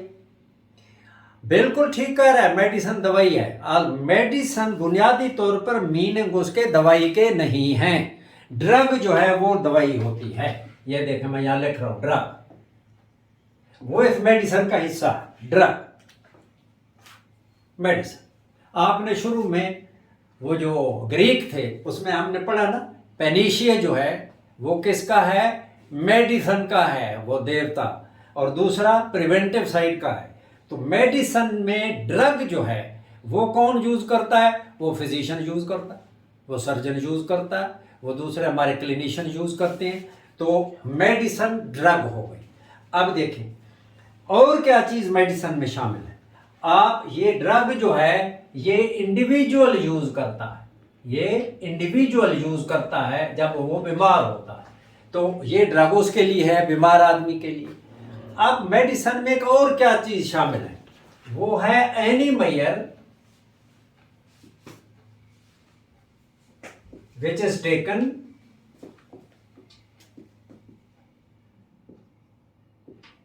for the groups. to prevent diseases or disorders. अब देखें, आप इंडिविजुअल को कोई दवाई दे देते हैं, ये भी मेडिसिन है। मेडिसिन जो है, इसमें मैं जैसे आपसे कह रहा था कि ये दो चीज़ों का नाम है, अमलगमेट है, ये अमेजा है। ड्रग मेडिसिन जो आप केमिकल कहें, कोई भी ड्रग है, वो इंडिविजुअल के लिए यूज़ होता है जो बीमार है। मेडिसिन का दूसरा हिस्सा जो है, जो हमने वो हाइजिया में पढ़ा था, कि वो है आप मासेज के लिए लेते हैं प्रिवेंटिव साइड पे। क्या है? आप you are providing safe water, you are not targeting it to a single man. वो किसी एक ब्लॉक के लिए, एक मोहल्ले के लिए, एक गांव के लिए है, एक टाउन के लिए है, तो वो जनरल तमाम पब्लिक के लिए। तो ये भी एक मेडिसिन है कि उनको आप डिजीज से बचा रहे हैं, जीआईटी डिजीजेस। सेफ सैनिटेशन वो भी है, तो ये कि आप उनको जीआईटी डिजीज से बचा रहे हैं। अब ये हेल्दी लोगों और सिक तमाम के लिए साफ पानी। ये नहीं है कि साफ पानी सिर्फ बीमार पिएगा, अच्छा भला आदमी गंदा पानी पिएगा। नो, मेडिसिन जो है ये दो चीज़ों का मिक्सचर। वन, ड्रग्स के बीमार के लिए होगी, इंडिविजुअल के लिए होगी मेडिसिन। दूसरा ये है, कोई मैयर जो आप मासेज के लिए लेते हैं, उसमें बीमार भी शामिल हैं, उनमें हेल्दी भी शामिल हैं, उन तमाम को फ़ायदा पहुंचाती है। मीन सेफ इन्वायरमेंट है, any type of environment, good food है, अच्छा घर है। तो ये तमाम चीज़ें जितनी आपका एंटी फ्लाई मेजर्स हैं, रोडेंट कंट्रोल है, तो मतलब ये जितनी मैं नाम ले रहा हूँ, ये तमाम मेडिसिन कहलाती हैं।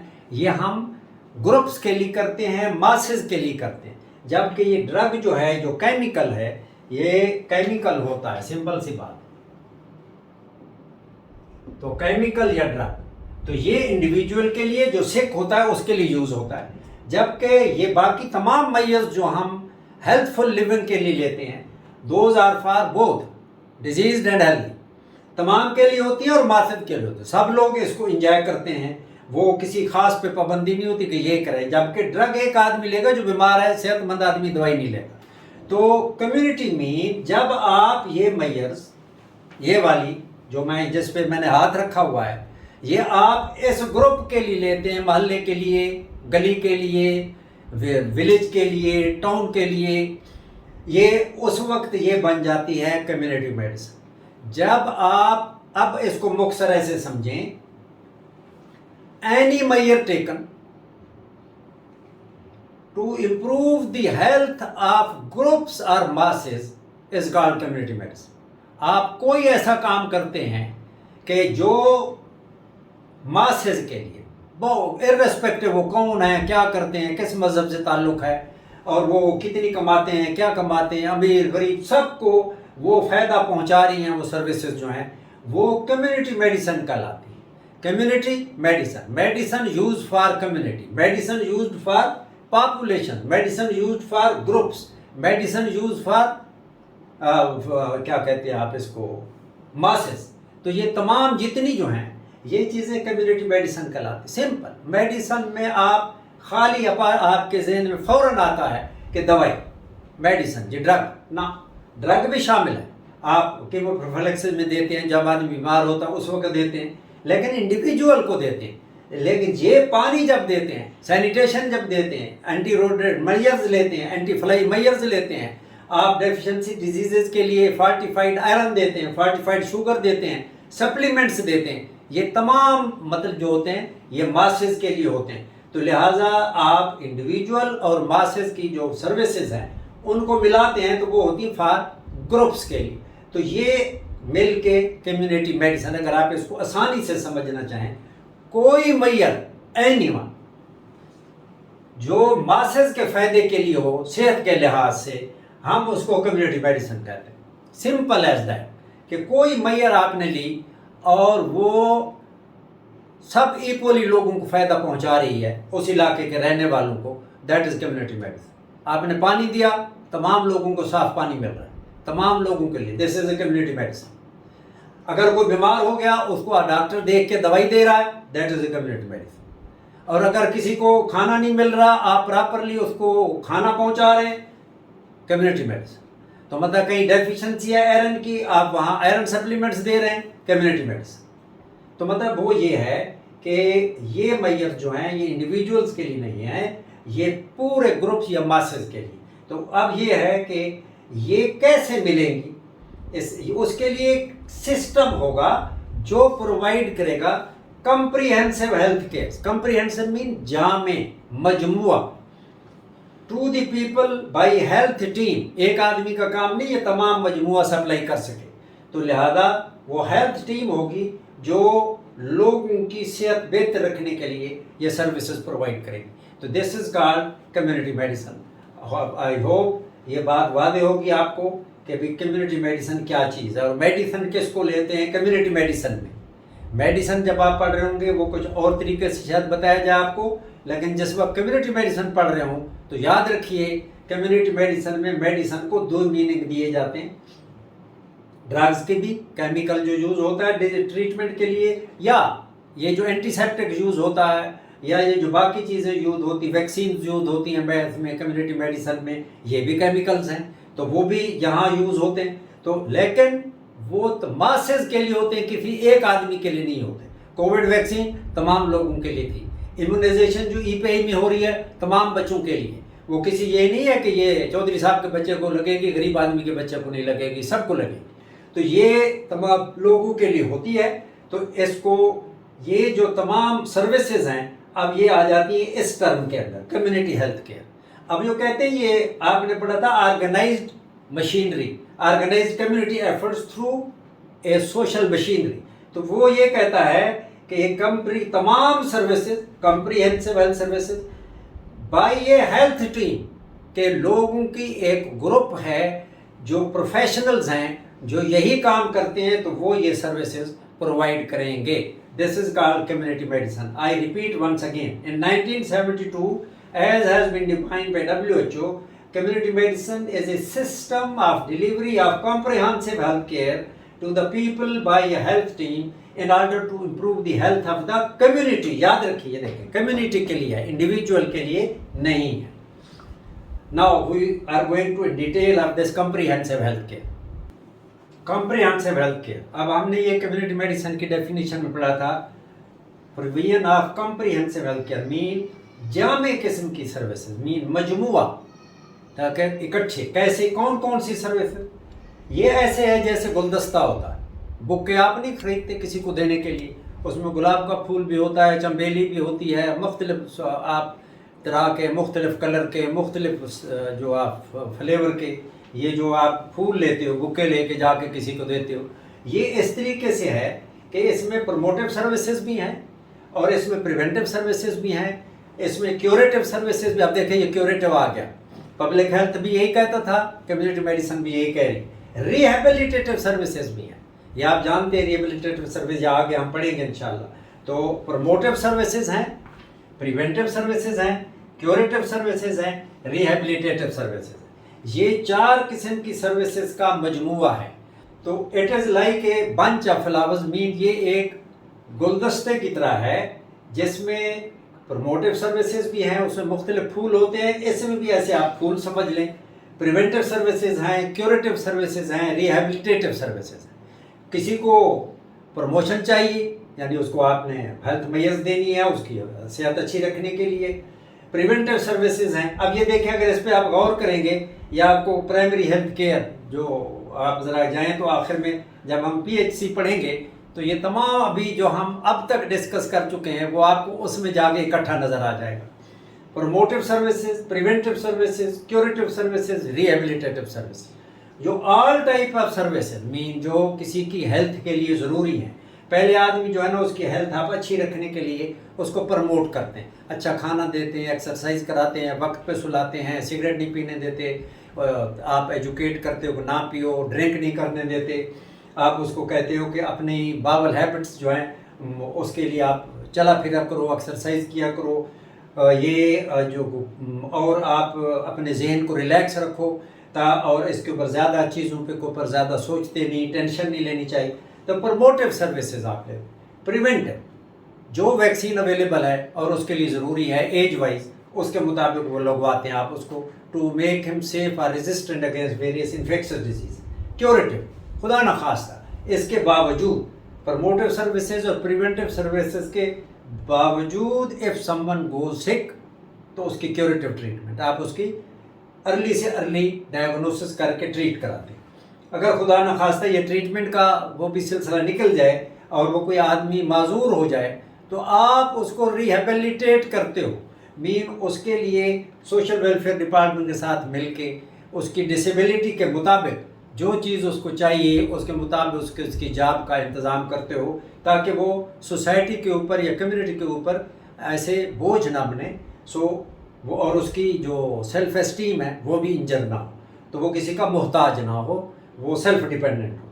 तो ये एक कम्प्रीहेंसिव हेल्थ केयर में यह मोटी बात समझाने के लिए किया है। It is just like bunch of flower, जिसमें ये 4 किस्म के खूबसूरत फूल हैं, इन तमाम को आपको प्रोवाइड किया जाता है हर शहरी को, ताकि वो सेहतमंद रह सके। अब इसकी जो एक और जो असल डेफिनीशन ज़्यादातर किताबों में लिखी हुई है, मैं अभी आपको वो लिख के देता हूँ यहाँ पर। नाउ ये डेफिनीशन जो है वो जो मैंने बताई वो भी ठीक है, आप वो याद रखना चाहते हैं तब भी ठीक है। अगर आप ये कोई टीचर सुनना चाहता है या एग्जामिनर तो आप ये बताते हैं जो बुक्स में ज़्यादातर ये लिखी हुई है, provision of personal and impersonal health services to a community for the prevention of disease. बात वही है, cure of illness, prevention of disability and prevention of economic insecurity and dependency associated with illness. अब इस पर गौर करें, हमने जो कहा था बंच, उसमें ये था कि हमने प्रमोशन करनी है, प्रिवेंशन करनी है, क्योर करना है और रिहेबिलिटेट करना है। अब इसको देखिए, इसमें 2 तरह की सर्विसेज है। पर्सनल, इस पे भी जरा अब मैं बताता हूँ ये क्या होता है, ये पर्सनल और ये इम्पर्सनल। ये 2 तरह की सर्विसेज देते हैं, किस लिए? फिर वही बात, प्रिवेंशन ऑफ डिजीज और क्योर ऑफ इलनेस, यानी प्रिवेंशन भी है, डिजीज का इलाज भी है, ट्रीटमेंट भी है, डिसेबिलिटी रिहेबिलिटेटिव सर्विसेज भी हैं, और उसकी वजह से इकोनॉमिक इनसिक्योरिटी ख़त्म होगी और डिपेंडेंसी ख़त्म होगी जो उस बीमारी की वजह से हुई है। तो ये बात वही है, डेफिनीशन के लफ्ज़ वही हैं, सारा कुछ तकरीबन चंद एक अल्फाज का फ़र्क है। पर्सनल जो हेल्थ सर्विसेज है क्या होती है, जो इंडिविजुअल की तरफ टारगेटेड है, लाइक MCH सर्विसेज। ये कौन सी सर्विसेज हैं? MCH। मैं अब ये इसको यहाँ लिख देता हूँ, MCH सर्विसेज पर्सनल में आती हैं, ये मैं लिख देता हूँ पर्सनल। MCH मतलब ये pregnant lady, child bearing age की ख़वातीन की तरफ है, बस सब तमाम लोगों के लिए नहीं है, ये MCH है। ऑक्यूपेशनल हेल्थ सर्विसेज, जो ख़ास ऑक्यूपेशन जो हैं मुख्तलिफ, उनके लिए है, तमाम पॉपुलेशन के लिए नहीं है। अगेन पर्सन ओरिएंटेड है। स्कूल हेल्थ सर्विसेज, ये स्कूल के बच्चों के लिए, ये हमारे लिए नहीं है, ये स्कूल के बच्चों के लिए। तो ये चंद एक एग्जांपल हैं पर्सनल हेल्थ सर्विसेज के। और इसका फ़र्क ये है कि पर्सनल इसको इसलिए कहते हैं कि ये किसी ख़ास पर्सन की तरफ डायरेक्टेड है, उस ख़ास आदमी की तरफ जो उस काम में इन्वॉल्व है, मीन जो बच्चे पैदा कर रही बीवी, जो कोई काम इंडस्ट्री में कोई काम कर रहा है, ख़ास ऑक्यूपेशन में काम कर रहा है, या स्कूल के बच्चे हैं, ये ख़ास पॉपुलेशन है, उसकी तरफ मुतवज्जे है। इम्पर्सनल, ये किसी खास एक आदमी के लिए नहीं है, ये सब के लिए है। वाटर सप्लाई है, सैनिटेशन है, वेक्टर कंट्रोल है, कंट्रोल ऑफ कम्युनिकेबल डिजीजेज है। ये चंद एक एग्जांपल्स हैं किसकी? इम्पर्सनल की। फिर वो मैं यहाँ लिख रहा हूँ, ये इम्पर्सनल है। कौन सी है? कंट्रोल ऑफ कम्युनिकेबल डिजीजेज, फिर वाटर सप्लाई, सेफ का लफ्ज़ लिखना ज़रूरी नहीं है, वाटर सप्लाई याद रखें। Good sanitation, safe sanitation, vector control. तो ये तमाम चीज़ें जो आती हैं, एटमॉस्फेरिक पोल्यूशन कंट्रोल, या आप जितना लिखना चाहें, ये जो जनरल होती हैं इनको इम्पर्सनल कहते हैं। ये किसी ख़ास आदमी की तरफ नहीं है, तमाम लोगों के लिए।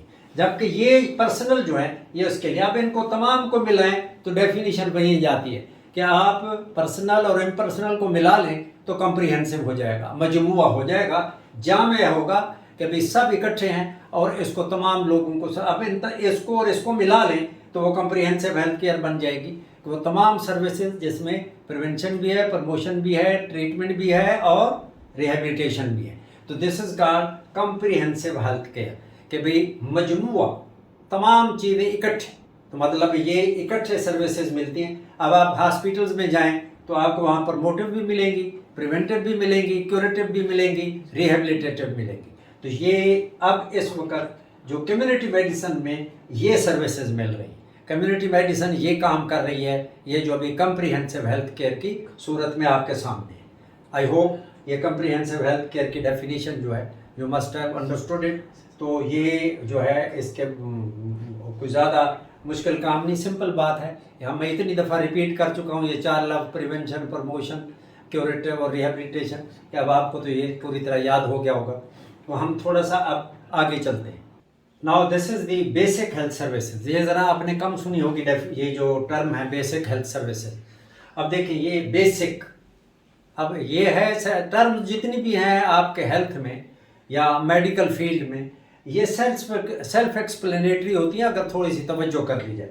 बेसिक बेसिक क्या होती है कि जी अल्फ़ाबेट्स हैं शुरू के। अब एक इंसान को हेल्थ के लिए क्या चाहिए, बुनियादी तौर पर उसको क्या चाहिए, ये है minimum health services, minimum health services but not limited to, कि ज़रूरी नहीं है सिर्फ इसके ऊपर, और भी कोई अगर सर्विस है तो वो भी अगर वो ज़रूरत है उसको तो वो भी दी जाएगी। वो बुनियादी ज़रूरत में आती है क्योंकि हेल्थ जो है ये इंसान की बुनियादी ज़रूरत है। तो लिहाजा आप जो सर्विसेज उसको प्रोवाइड करते हैं बेसिक, ये मिनिमम लेवल की सर्विसेज हैं। एमरजेंसी अगर कोई हो जाए तो आप सर्विस प्रोवाइड करते हैं, तो ये भी बेसिक हेल्थ सर्विसेज में आती है। दाखिल हो जाता है अस्पताल में, वहाँ फिजिशियन उसको चेक करता है, मेडिसिन देता है, इलाज करता है, ये भी मिनिमम रिक्वायरमेंट अगर किसी एडमिशन को की ज़रूरत है। आउट एम्बुलेटरी केयर, एक आदमी आया, फिजिशियन को दिखाया, उसने कहा भी आपको दाखिले की ज़रूरत नहीं है, ये मैं मेडिसिन लिख रहा हूँ, आप जाके 5 दिन खाएं, अगर ज़रूरत हो तो फिर आके मुझे दिखा दें। एम्बुलेटरी, चलते फिरते दवाई खाए, अपना काम करें। आउट पेशेंट सर्विसेज, अगर कोई यही हुई बात है कि वो आपके आउटडोर्स हों, जहाँ पे वो आदमी आए जिसको ज़रूरत है वो कंसल्ट करे और चला जाए। प्रिवेंटिव मेडिकल केयर भी उसको चाहिए, जैसे हम सर्विसेज दे रहे हैं, ये बेसिक नीड है। ऐसे बच्चों को EPI जो है ये प्रिवेंटिव मेडिकल केयर है और ये बेसिक नीड का हिस्सा है कि भाई ये ज़रूर उसको मिलनी चाहिए। तो ये चंद एक चीज़ें ये बेसिक हेल्थ सर्विसेज कहलाती हैं। ये शुरू में बड़ा मशहूर आइडिया था बहुत पहले, और ख़ुसूसन मेरा ख्याल है ये 1960 एंड 65 के बाद ये बड़ा पॉपुलर रहा। उसके बाद अब इसको रिप्लेस कर दिया कम्प्रिहेंसिव हेल्थ केयर ने। तो ये अब बेसिक हेल्थ सर्विसेज उस कम्प्रिहेंसिव के अंदर शामिल हो चुकी है। तो लिहाजा, लेकिन अगर कहीं ये टर्म लिखी हुई मिल जाए तो आपको याद हो कि पता हो कि basic health services what it means actually. It means actually provision of minimum but not limited, कम से कम, लेकिन ज़रूरी नहीं कि सिर्फ इनकी कोई और ज़रूरत पड़ जाती है तो उसके भी मिनिमम लेवल पे रिक्वायरमेंट जो है पूरी की जाए। That is emergency care, in patient physician care, ambulatory care. Ambulatory mean चलते फिरते, मीन अगर कोई आदमी इतना बीमार नहीं है और उसको सिर्फ दवाई की ज़रूरत है और आपने दी और अपना काम भी करता है, दवाई खा रहा है। आउट पेशेंट सर्विसेज, किसी को शक है कि वो बीमार है, वो आता है डॉक्टर के पास आउट पेशेंट में, ही इज़ बीइंग चेक्ड, तो चेक होने के बाद पता चलता no he is not sick और डिजीज, और उसको किसी चीज़ की ज़रूरत नहीं, आप उसको रीअश्योर करके घर भेज देते हैं। प्रिवेंटिव मेडिकल केयर, तमाम ये आपको पता है कि जो भी प्रिवेंटिव सर्विसेज हैं, जैसे अब कोविड वैक्सीनेशन है, EPI है, दूसरी चंद एक डिजीज़ हैं बच्चों की नरिशमेंट के लिए, ये तमाम जितनी हैं ये बेसिक नीड्स हैं इंसान की, खाना, साफ हवा, ये तमाम। तो ये बेसिक जो रिक्वायरमेंट है वो जो प्रोवाइड की जाए तो इसको बेसिक हेल्थ सर्विसेज कहते हैं। आपको ये कोई इतनी मुश्किल काम कोई नहीं, आप रोज़ाना देखते हैं ये आपके सामने हो रहा है, अस्पताल में भी और बाहर भी। तो ये बेसिक हेल्थ सर्विस, लेकिन अब ये मर्ज हो चुकी हैं इसमें कम्प्रिहेंसिव हेल्थ केयर में। लेकिन एक बात, अभी आप देखते हैं पेरिफेरल एरियाज़ जो हैं हमारे मुल्क के, वहाँ पे ये एमरजेंसी केयर जो है वो अवेलेबल कम है, तो उसको फौरी तौर पर ट्रांसपोर्ट करना पड़ता है। तो दाखिले की तो अब रिक्वायरमेंट जो है मोर और लेस अब RHC पे दाखिला होता है, और 1-2 बेड्स जो हैं वो बेसिक हेल्थ यूनिट पर भी अवेलेबल हैं।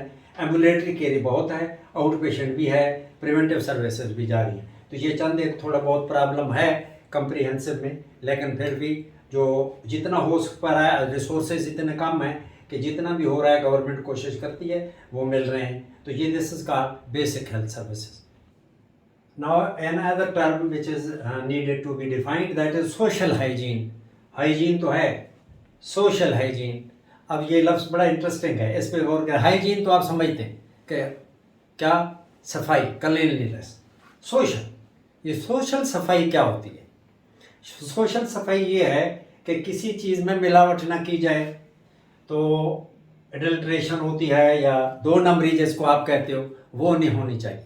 मीन इसमें ये जो सेक्सुअली ट्रांसमिटेड डिजीज़ हैं ये बुनियादी तौर पर दो नंबरी है। मीन कोई बंदा जो है वो अपनी वो खातून या मर्द, they are not loyal to each other, whether married हैं वो, लेकिन वो एक दूसरे के साथ क्या हैं, लॉयल नहीं हैं। तो वो एक किस्म की ये सोसाइटी की एक बैड नॉर्म है कि जो एक्स्ट्रा मैरिटल रिलेशनशिप रखते हैं। अब अगर ये मसला अगर हो तो इसको इसीलिए कहते हैं सोशल, ये सोसाइटी का एक क्या कहते हैं बदनुमा दाग है प्रोस्टिट्यूशन, के बाज़ औरतें शादीशुदा होने के बावजूद प्रोस्टिट्यूशन करती हैं। टाइम बीइंग जो होता है, पार्ट टाइम काम है, गरीब हैं, गुजारा नहीं होता तो वो प्रोस्टिट्यूशन करती हैं। इसी तरीके से कुछ हैं जो टोटल हैं ही इसी काम के लिए। दो हमारे मुल्क में इसके ऊपर पाबंदी है, लेकिन ये कॉन्फिडेंशली ये जारी रहता है। तो as a result of this one, तो जब ये एक हाइजीन का काम है, इतनी क्लीनिनेस नहीं होती, एक कस्टमर जाता है दूसरा आ जाता है, दूसरा जाता है तो तीसरा आ जाता है, तो ये जो चीज़ है इससे डिजीज़ ट्रांसमिट होती हैं। एक अब अगर एक आदमी है, एक जो प्रोस्टिट्यूशन एक खातून है उसको गोनोरिया है, अब जितने क्लाइंट उसके पास जा रहे हैं वो तमाम को गोनोरिया ट्रांसमिट हो रहा है। अब उसका इलाज करना है, that is called social hygiene, और उसका सोर्स क्या है, प्रोस्टिट्यूशन है। तो उस प्रोस्टिट्यूशन को रोकना आपने। अब रुकेगी कैसे?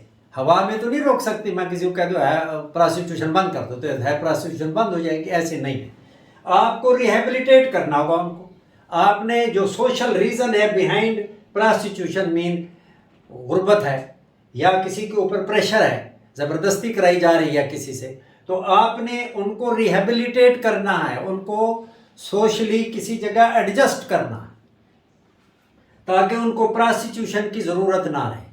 अब एक बात आप कहेंगे ये डॉक्टरों का काम तो नहीं है, बिल्कुल सही है, ये डॉक्टरों का काम नहीं है। इसमें और डिपार्टमेंट्स हैं जिनको आप तलाश आप करेंगे, काम दूसरे डिपार्टमेंट्स करेंगे, सोशल वेलफेयर डिपार्टमेंट करेगा, लेकिन जिनको है this also includes rehabilitation and tracing of contacts. अगर आप एक किसी खातून को सिफिलिस या गोनोरिया या कोई और सेक्सुअली ट्रांसमिटेड इन्फेक्शन मौजूद है और उसके क्लाइंट्स हैं, तो she must be knowing it कि कौन कौन लोग उसके पास आते हैं। तो आपने उन कंटेक्ट्स को तलाश करके उनको इलाज करना है, वरना वो डिजीज़ आगे किसी और को ट्रांसमिट कर देंगे। तो लिहाजा ये बुनियादी तौर पर सफाई का मसला है, क्योंकि ये बीवी के साथ क्यों नहीं बीमारी होती? वजह है कि बीवी जो खातून है, जो वाइफ है, she is loyal to her husband and husband is loyal to her wife. As a result वो सफाई का जो क्या कहते हैं एक आंसर है, दैट रिमेन्स देयर। तो मतलब उनके अंदर कोई और मिलावट नहीं है। लेकिन प्रोस्टिट्यूशन में नहीं है, ये है हर तरह का आदमी आ रहा है, नो बॉडी नोज कि मेल जो है उसके अंदर सिफिलिस है। वो जिस प्रोस्टिट्यूशन वाली जो खातून है वो बिल्कुल हेल्दी है, जो वो गाहक आया क्लाइंट और उसने वो डिजीज़ उसको ट्रांसमिट कर दी, और अब जितने उसके बाद आएंगे वो सारों को हिस्सा तल जो है मिलता जाएगा, and they will suffer from the syphilis और गोनोरिया। जो भी प्रोस्टिट्यूशन करते हैं या उसके अंदर सेक्सुअली ट्रांसमिटेड कोई इन्फेक्शन मौजूद है, वो आने वाले क्लाइंट में है या प्रोस्टिट्यूट में है, या आप इसको लफ्ज़ को प्रोस्टिट्यूशन की बजाय आप ये लफ्ज़ चूँकि अजीब सा लगता है बोलते हुए, इसको सेक्सुअल वर्कर कहते हैं। क्या कहते हैं? Professional sexual worker. ये अब इसका नाम बदल दिया है, प्रोफेशनल सेक्सुअल वर्कर। ये यानी एक तरह का उसका ऑक्यूपेशन है, यानी वो प्रोफेशनल है, मीन वो प्रोफेशनल सेक्सुअल वर्कर है। वो प्रोस्टिट्यूट आप नहीं कहते, ये लफ्ज़ अच्छा नहीं लगता। तो ये इसके लिए तो science of prevention and treatment of sexually transmitted infection and venereal diseases, ये तमाम के ट्रीटमेंट के लिए है, उनके लिए सेक्सुअली ट्रांसमिटेड डिजीज और वेनेरियल डिजीजेस। और प्रोस्टिट्यूशन का इलाज कैसे करना है? थ्रू ट्रीटमेंट, इनके अंदर डिजीज है, और रिहेबिलिटेशन, ताकि ये दोबारा इस काम में इन्वॉल्व ना हो। वो दोबारा होंगे तो फिर दोबारा शुरू हो जाएगा। तो सोशल हाइजीन ये कहेंगे ये सोसाइटी की बीमारी है, ये एज सच प्रोस्टिट्यूशन कोई मेडिकल कंडीशन नहीं है, ये सोसाइटी नॉर्म का हिस्सा है, क्योंकि ये दुनिया का ओल्डेस्ट प्रोफेशन है। Prostitution is the oldest profession of this world, कि प्रोस्टिट्यूशन आज की नहीं है, फ्रॉम एंशिएंट टाइम से है। तो लिहाजा इसको कंट्रोल करना सोसाइटी का काम है। So that is the reason hygiene, साफ सुथरा रखा जाए सोसाइटी को इस गंध से। तो लिहाजा this is called social hygiene. मैं सिर्फ समझा रहा हूँ आपको, साइंस डेफिनेशन ये science of prevention and treatment of sexually transmitted infections and venereal diseases and prostitution.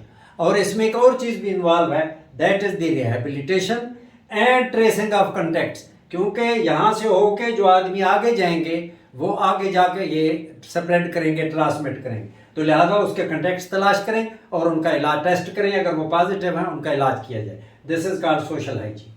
मतलब ये सिंपल बस समझ लें, sexually transmitted disease, venereal disease जो हैं उनके बारे में है, उनसे रेलिवेंट है, प्रिवेंशन भी है और ट्रीटमेंट भी है। एट दी लास्ट लेग अब हम दो प्रोग्राम हैं जो लफ्ज़ हैं, ये प्रोग्राम्स के बारे में वर्टिकल एंड हॉरिजॉन्टल, इसको समझना ज़रूरी है। बुक्स में अजीब तरीके से लिखा हुआ है तो वो आपको शायद समझना है। वन डायमेंशनल प्रोग्राम है, सेकंड टू डायमेंशनल प्रोग्राम है, तो वो नहीं, वो तरह इसको आसानी याद पैदा करने के लिए ये आपको लिख दिया है। It is a component of health system which has specific defined objectives quantitatively, कि भी इसमें क्वांटिटेटिवली ये आप डिसाइड कर लेते हैं कि आपने क्या करने जा रहे हैं। एंड रिलेटिव टू सिंगल या एक प्रोग्राम होता है वो सिंगल, या उसमें एक या दो या तीन, इससे ज़्यादा नहीं होते, वो सम कंडीशंस होती हैं, और ये शॉर्ट टर्म के लिए होती हैं या मीडियम टर्म के लिए। उसके बाद इसको बंद करके आगे क्या करते हैं फिर मैं वो बता देता हूँ। तो इसका मतलब ये हुआ, it is a component of health system which have specific defined objectives usually quantitative and related to single or small number of conditions. It focuses on short or medium terms. अब ये गौर तरफ बात ये है कि ये एक ऐसा प्रोग्राम होता है, जैसे आपको कोई बहुत ज़रूरी काम करना है, तो आपका ख्याल है कि अगर हमने इसको ऑलरेडी एग्जिस्टिंग हेल्थ सिस्टम का हिस्सा बनाया तो ये बड़ा स्लो चलेगा, और हम जो टारगेट बनाया हुआ है उसको हम अचीव नहीं कर सकें। तो फिर उस डेफिशिएंसी को मीट करने के लिए आप एक अलहदा से एक बॉडी क्रिएट करते हैं। वो बॉडी सिर्फ एक काम करती है, वो लोग एक काम करते हैं, उसके फिनांसेस अलहदा होते हैं, उनके लोग काम करने वाले अलहदा होते हैं, उनके यहाँ पूरी एक मशीनरी सेटअप होता है। वो सिर्फ एक या एक से ज़्यादा काम, दो या दो तीन काम जो है ना वो कर रहे होते हैं, और उसके टारगेट ऑलरेडी को ऑब्जेक्टिव सेट होते हैं। मिसाल मैं आपको देता हूँ, जैसे है कि ये जो ईपीआई प्रोग्राम अब चल रहा है, ये जब शुरू हुआ था 1980s में, 82 में, तो उस वक्त ये वर्टिकल प्रोग्राम था, मीन सेंट्रल गवर्नमेंट चला रही थी। इसकी मशीनरी टोटल अलहदा थी, जो सिर्फ बच्चों को 6 डिजीज़ के अगेंस्ट वैक्सीनेशन करती थी। तो उसका काम ये था, उनका बजट अलहदा था, उनकी मशीनरी अलहदा थी, लेकिन उनको कोऑपरेशन हासिल थी प्रोविंसेस की, लेकिन वो कंट्रोल होता था सेंटर से, यानी आपके फेडरल गवर्नमेंट की तरफ से। इससे ये हुआ, आप इससे अंदाज़ा करें कि ये जब शुरू में वर्टिकल प्रोग्राम ईपीआई का चला तो ये 85% अचीवमेंट कर गया अपना प्रोग्राम। अब देखें ज़रा गौर करें कि जहाँ पहले बिल्कुल कोई इम्यूनाइजेशन नहीं थी इन 6 डिजीज़ के अगेंस्ट, वहाँ पे आपने टारगेट 85% जो है वो आपने जो अचीव कर लिया। इसके बाद क्या किया इन्होंने कि इसको वर्टिकल से ख़त्म कर दिया और इसको उठा के जो एग्जिस्टिंग हेल्थ सिस्टम है जो हर सूबे में मौजूद है उसके साथ मिला दिया, मीन इंटीग्रेट का उसमें जोड़ दिया। अब ईपीआई जो है ये प्रोविंशियल गवर्नमेंट के हर हेल्थ डिपार्टमेंट का हिस्सा है, और अब प्रोविंसेस खुद ये कर रहे हैं, सेंटर ये काम नहीं कर रहा।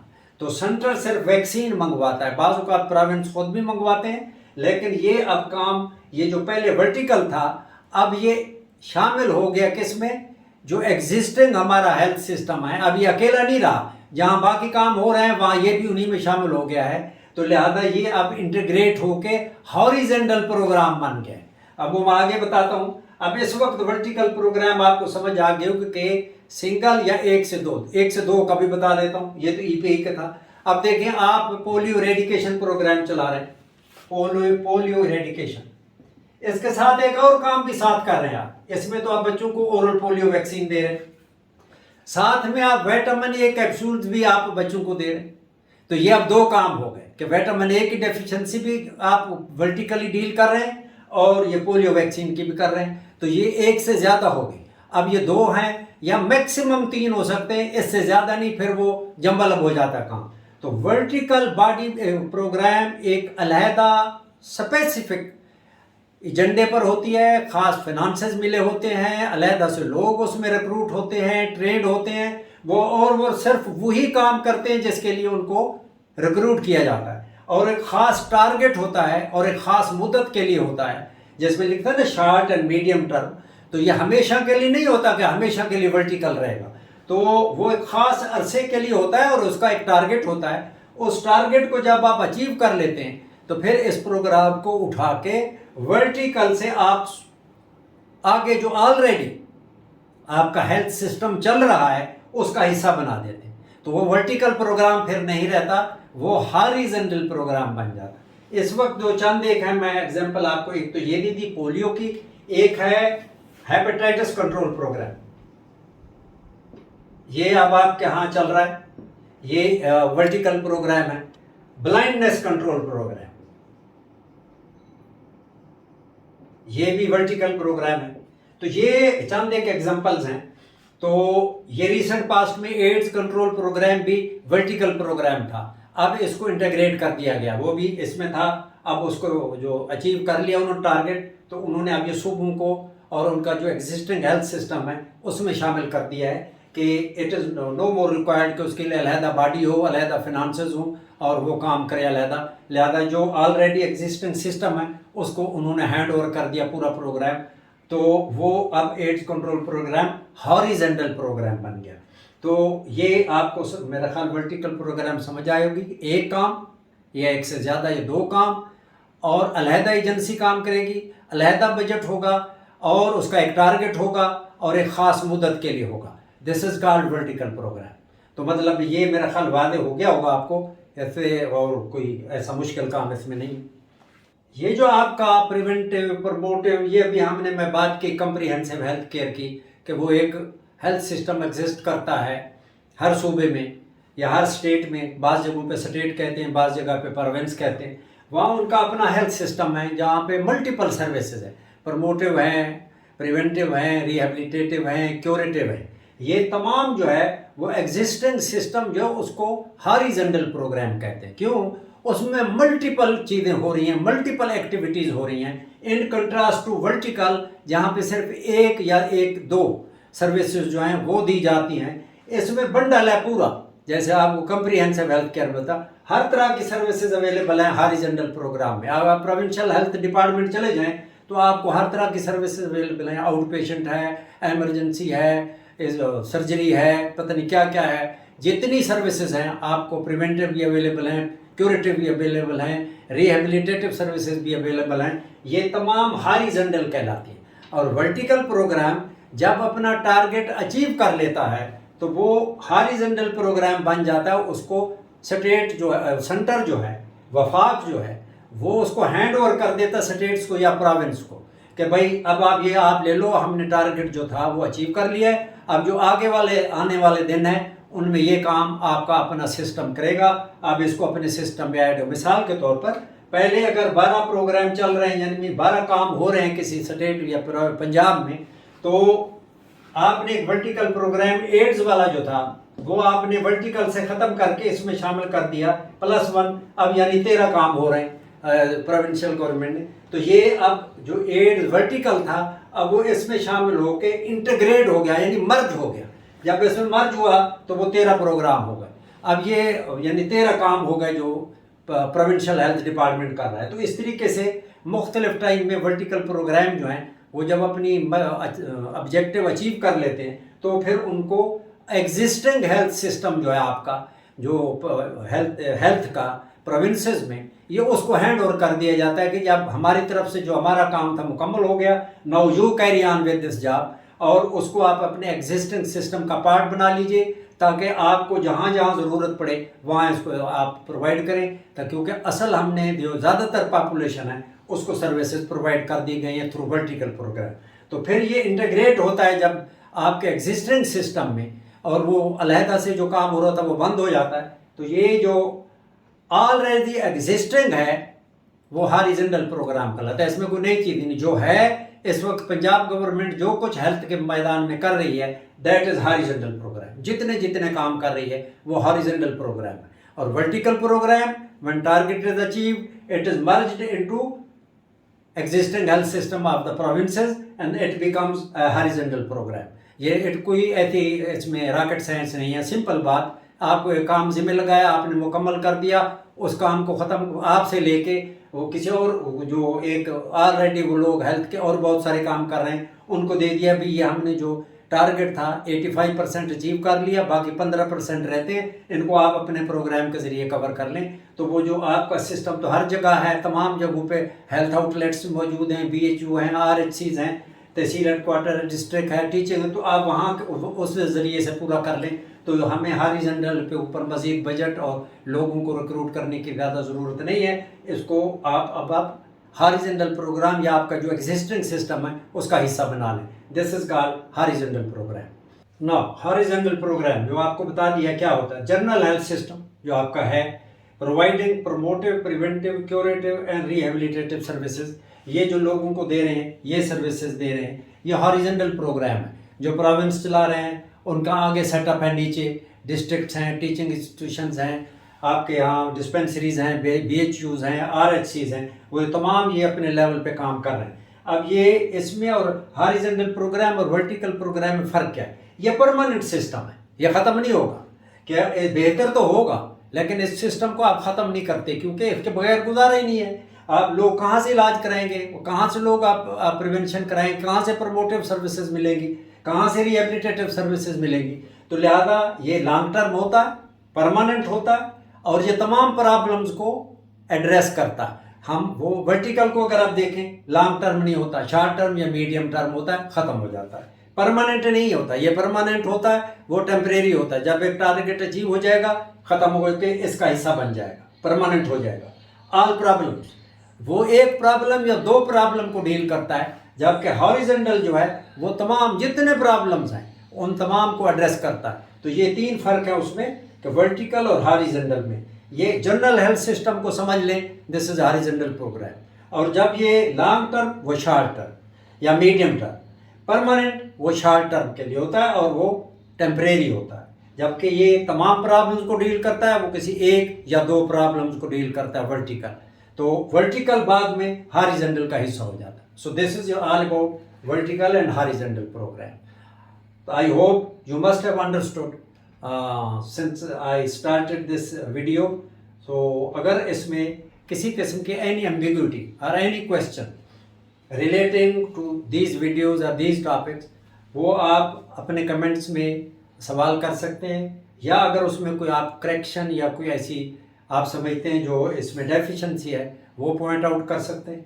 तो उसका मुझे इंतज़ार रहेगा, और स्टूडेंट्स की तरफ से भी, और अगर कोई मेरा कुलीग सीनियर जूनियर उसकी नज़र से ये वीडियो गुजरती है तो उनकी तरफ से भी कमेंट्स जो हैं वो वेरी वेलकम किए जाएंगे। तो अगर उनकी तरफ से आएंगे तो मेरे लिए बहुत बड़ी गाइडेंस होगी। तो ये कोशिश यही की गई है कि आसान से आसान और आम ज़ुबान में आपको समझाया जाए, ताकि यह आपको जनरल जो बेसिक डेफिनीशंस हैं, हम बाकी आगे टेक्निकली जो हम स्टार्ट लेंगे, या पहला चैप्टर जो था तकरीबन यही है, that is the basic definition. मैंने शुरू में अपना फिर वही बात इंट्रोडक्शन नहीं कराया। मेरा नाम प्रोफेसर डॉक्टर एजाज अहमद शाह बुखारी है। मैं यहाँ कैद मेडिकल कॉलेज से प्रोफेसर ऑफ कम्युनिटी मेडिसिन और प्रिंसिपल के तौर पे रिटायर हुआ हूँ। तो अभी मैं एक प्राइवेट मेडिकल कॉलेज में काम करता हूँ। तो लेकिन अब मुझे ख्याल आया कि ये जो कुछ अब है ये बच्चों तक ट्रांसफ़र किया जाए। थोड़ा ये पढ़ा रहेगा तो जिसका ख्वाहिश होगी वो जितनी दफ़ा देखना चाहे, पढ़ना चाहे, और समझना चाहे तो देख सके। तो मतलब इतना है। नेक्स्ट वीडियो तक इजाज़त दीजिए और नेक्स्ट वीडियो में मिलेंगे आपको और हम शुरू करेंगे health, the concept of health and disease इंशाल्लाह। अल्लाह ब्लेस यू। खुदा हाफिज़।